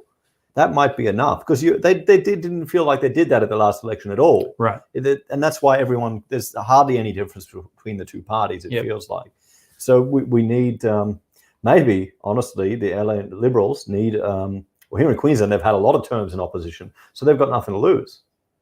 Yeah, they should absolutely. They should try anything they can to actually be brave enough. I'm like, hey, LNP Queensland, let me be your campaign director for the state.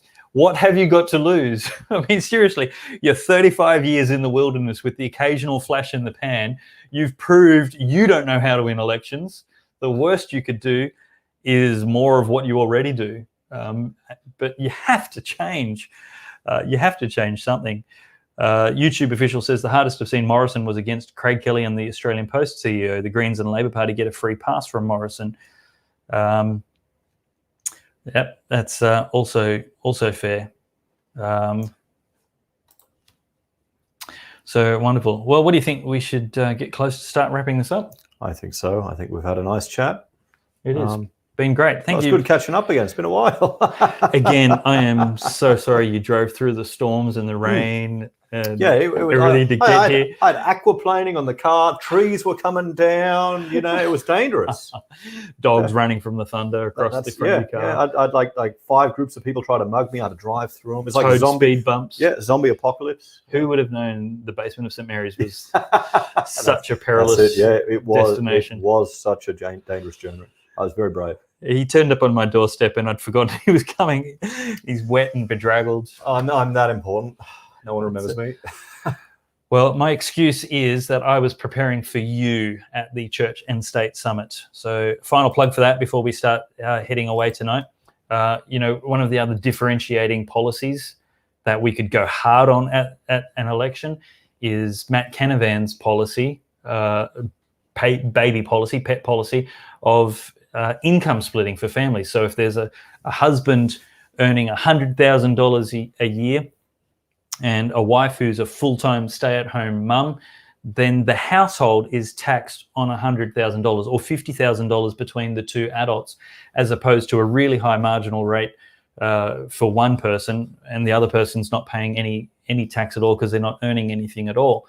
But that one income has to go between two adults. So the tax benefits and the tax threshold. Our tax system needs to be simplified. You wouldn't have to insane. fund childcare for that person. The advantages would just be so miles in front, and the benefit to the population by encouraging families to have more babies. But then if people spend time with their children, how can they be indoctrinated by the state? There's the problem. You're thinking it wrong here. You need them in childcare. It'll never work. Yeah. It'll never work. That is exactly the problem. That's I like that policy. That's good. Rightio. Well, if you can come along to the Church and State Summit, that's great. Last time I looked, there were 16 tickets left, and that was several hours ago. It is this Friday. Starts at 12:30 Queensland time, 1:30 Sydney time. If you're going to be watching online, I would encourage you to watch online wherever you are in Australia. It's a non-denominational. It is Christian, but it's non-denominational and non-partisan. We want to talk about issues and try and get God's mind on things. The arc of conversation in this Church and State Summit is going to be, firstly, to prove that Christianity is true. Secondly, to prove that Christianity is good. And thirdly, that Christianity makes good public policy. Now, all 14 sessions are only $20. That's 2 days of conference. Great watching. You can watch it live. It's going to be a professional broadcast with something like 5 cameras. We're going to be having guest speakers live from Rome, from America, from Perth, which is the other side of the world, and most of the speakers are going to be here in person. But you can have the full privileges and benefits of all of the content information just by watching online for a mere $20. And that's going to be a lot of fun. The last session on Saturday is actually a 2-hour debate on 4 different topics with Martin Iles, David Goodwin, Senator Amanda Stoker, and myself. And that's going to be a whole lot of fun. There's a lot of people who are buying tickets just for the Saturday afternoon session. So there's very few of those left. But churchandstate.com.au is the address where you will be able to buy your tickets in person or live streaming or delayed videos as well. And next year, we're going to have great satellite venues in Melbourne and Hobart at the same time. But that is it for tonight. So I want to thank you very much for your company. Florian, thank you so much for coming into the Good Source studio. Thank you for the invitation. And hopefully this isn't the last time. We had so much fun. We'll I have don't to do it think again. a And Pellowe thank you- Talk show's gone for so long. Thank you for the 12-year-old apple juice. My pleasure. If not now, then when will we see an end to all this pain? Oh, it's not enough to do nothing. It's time for us to do something.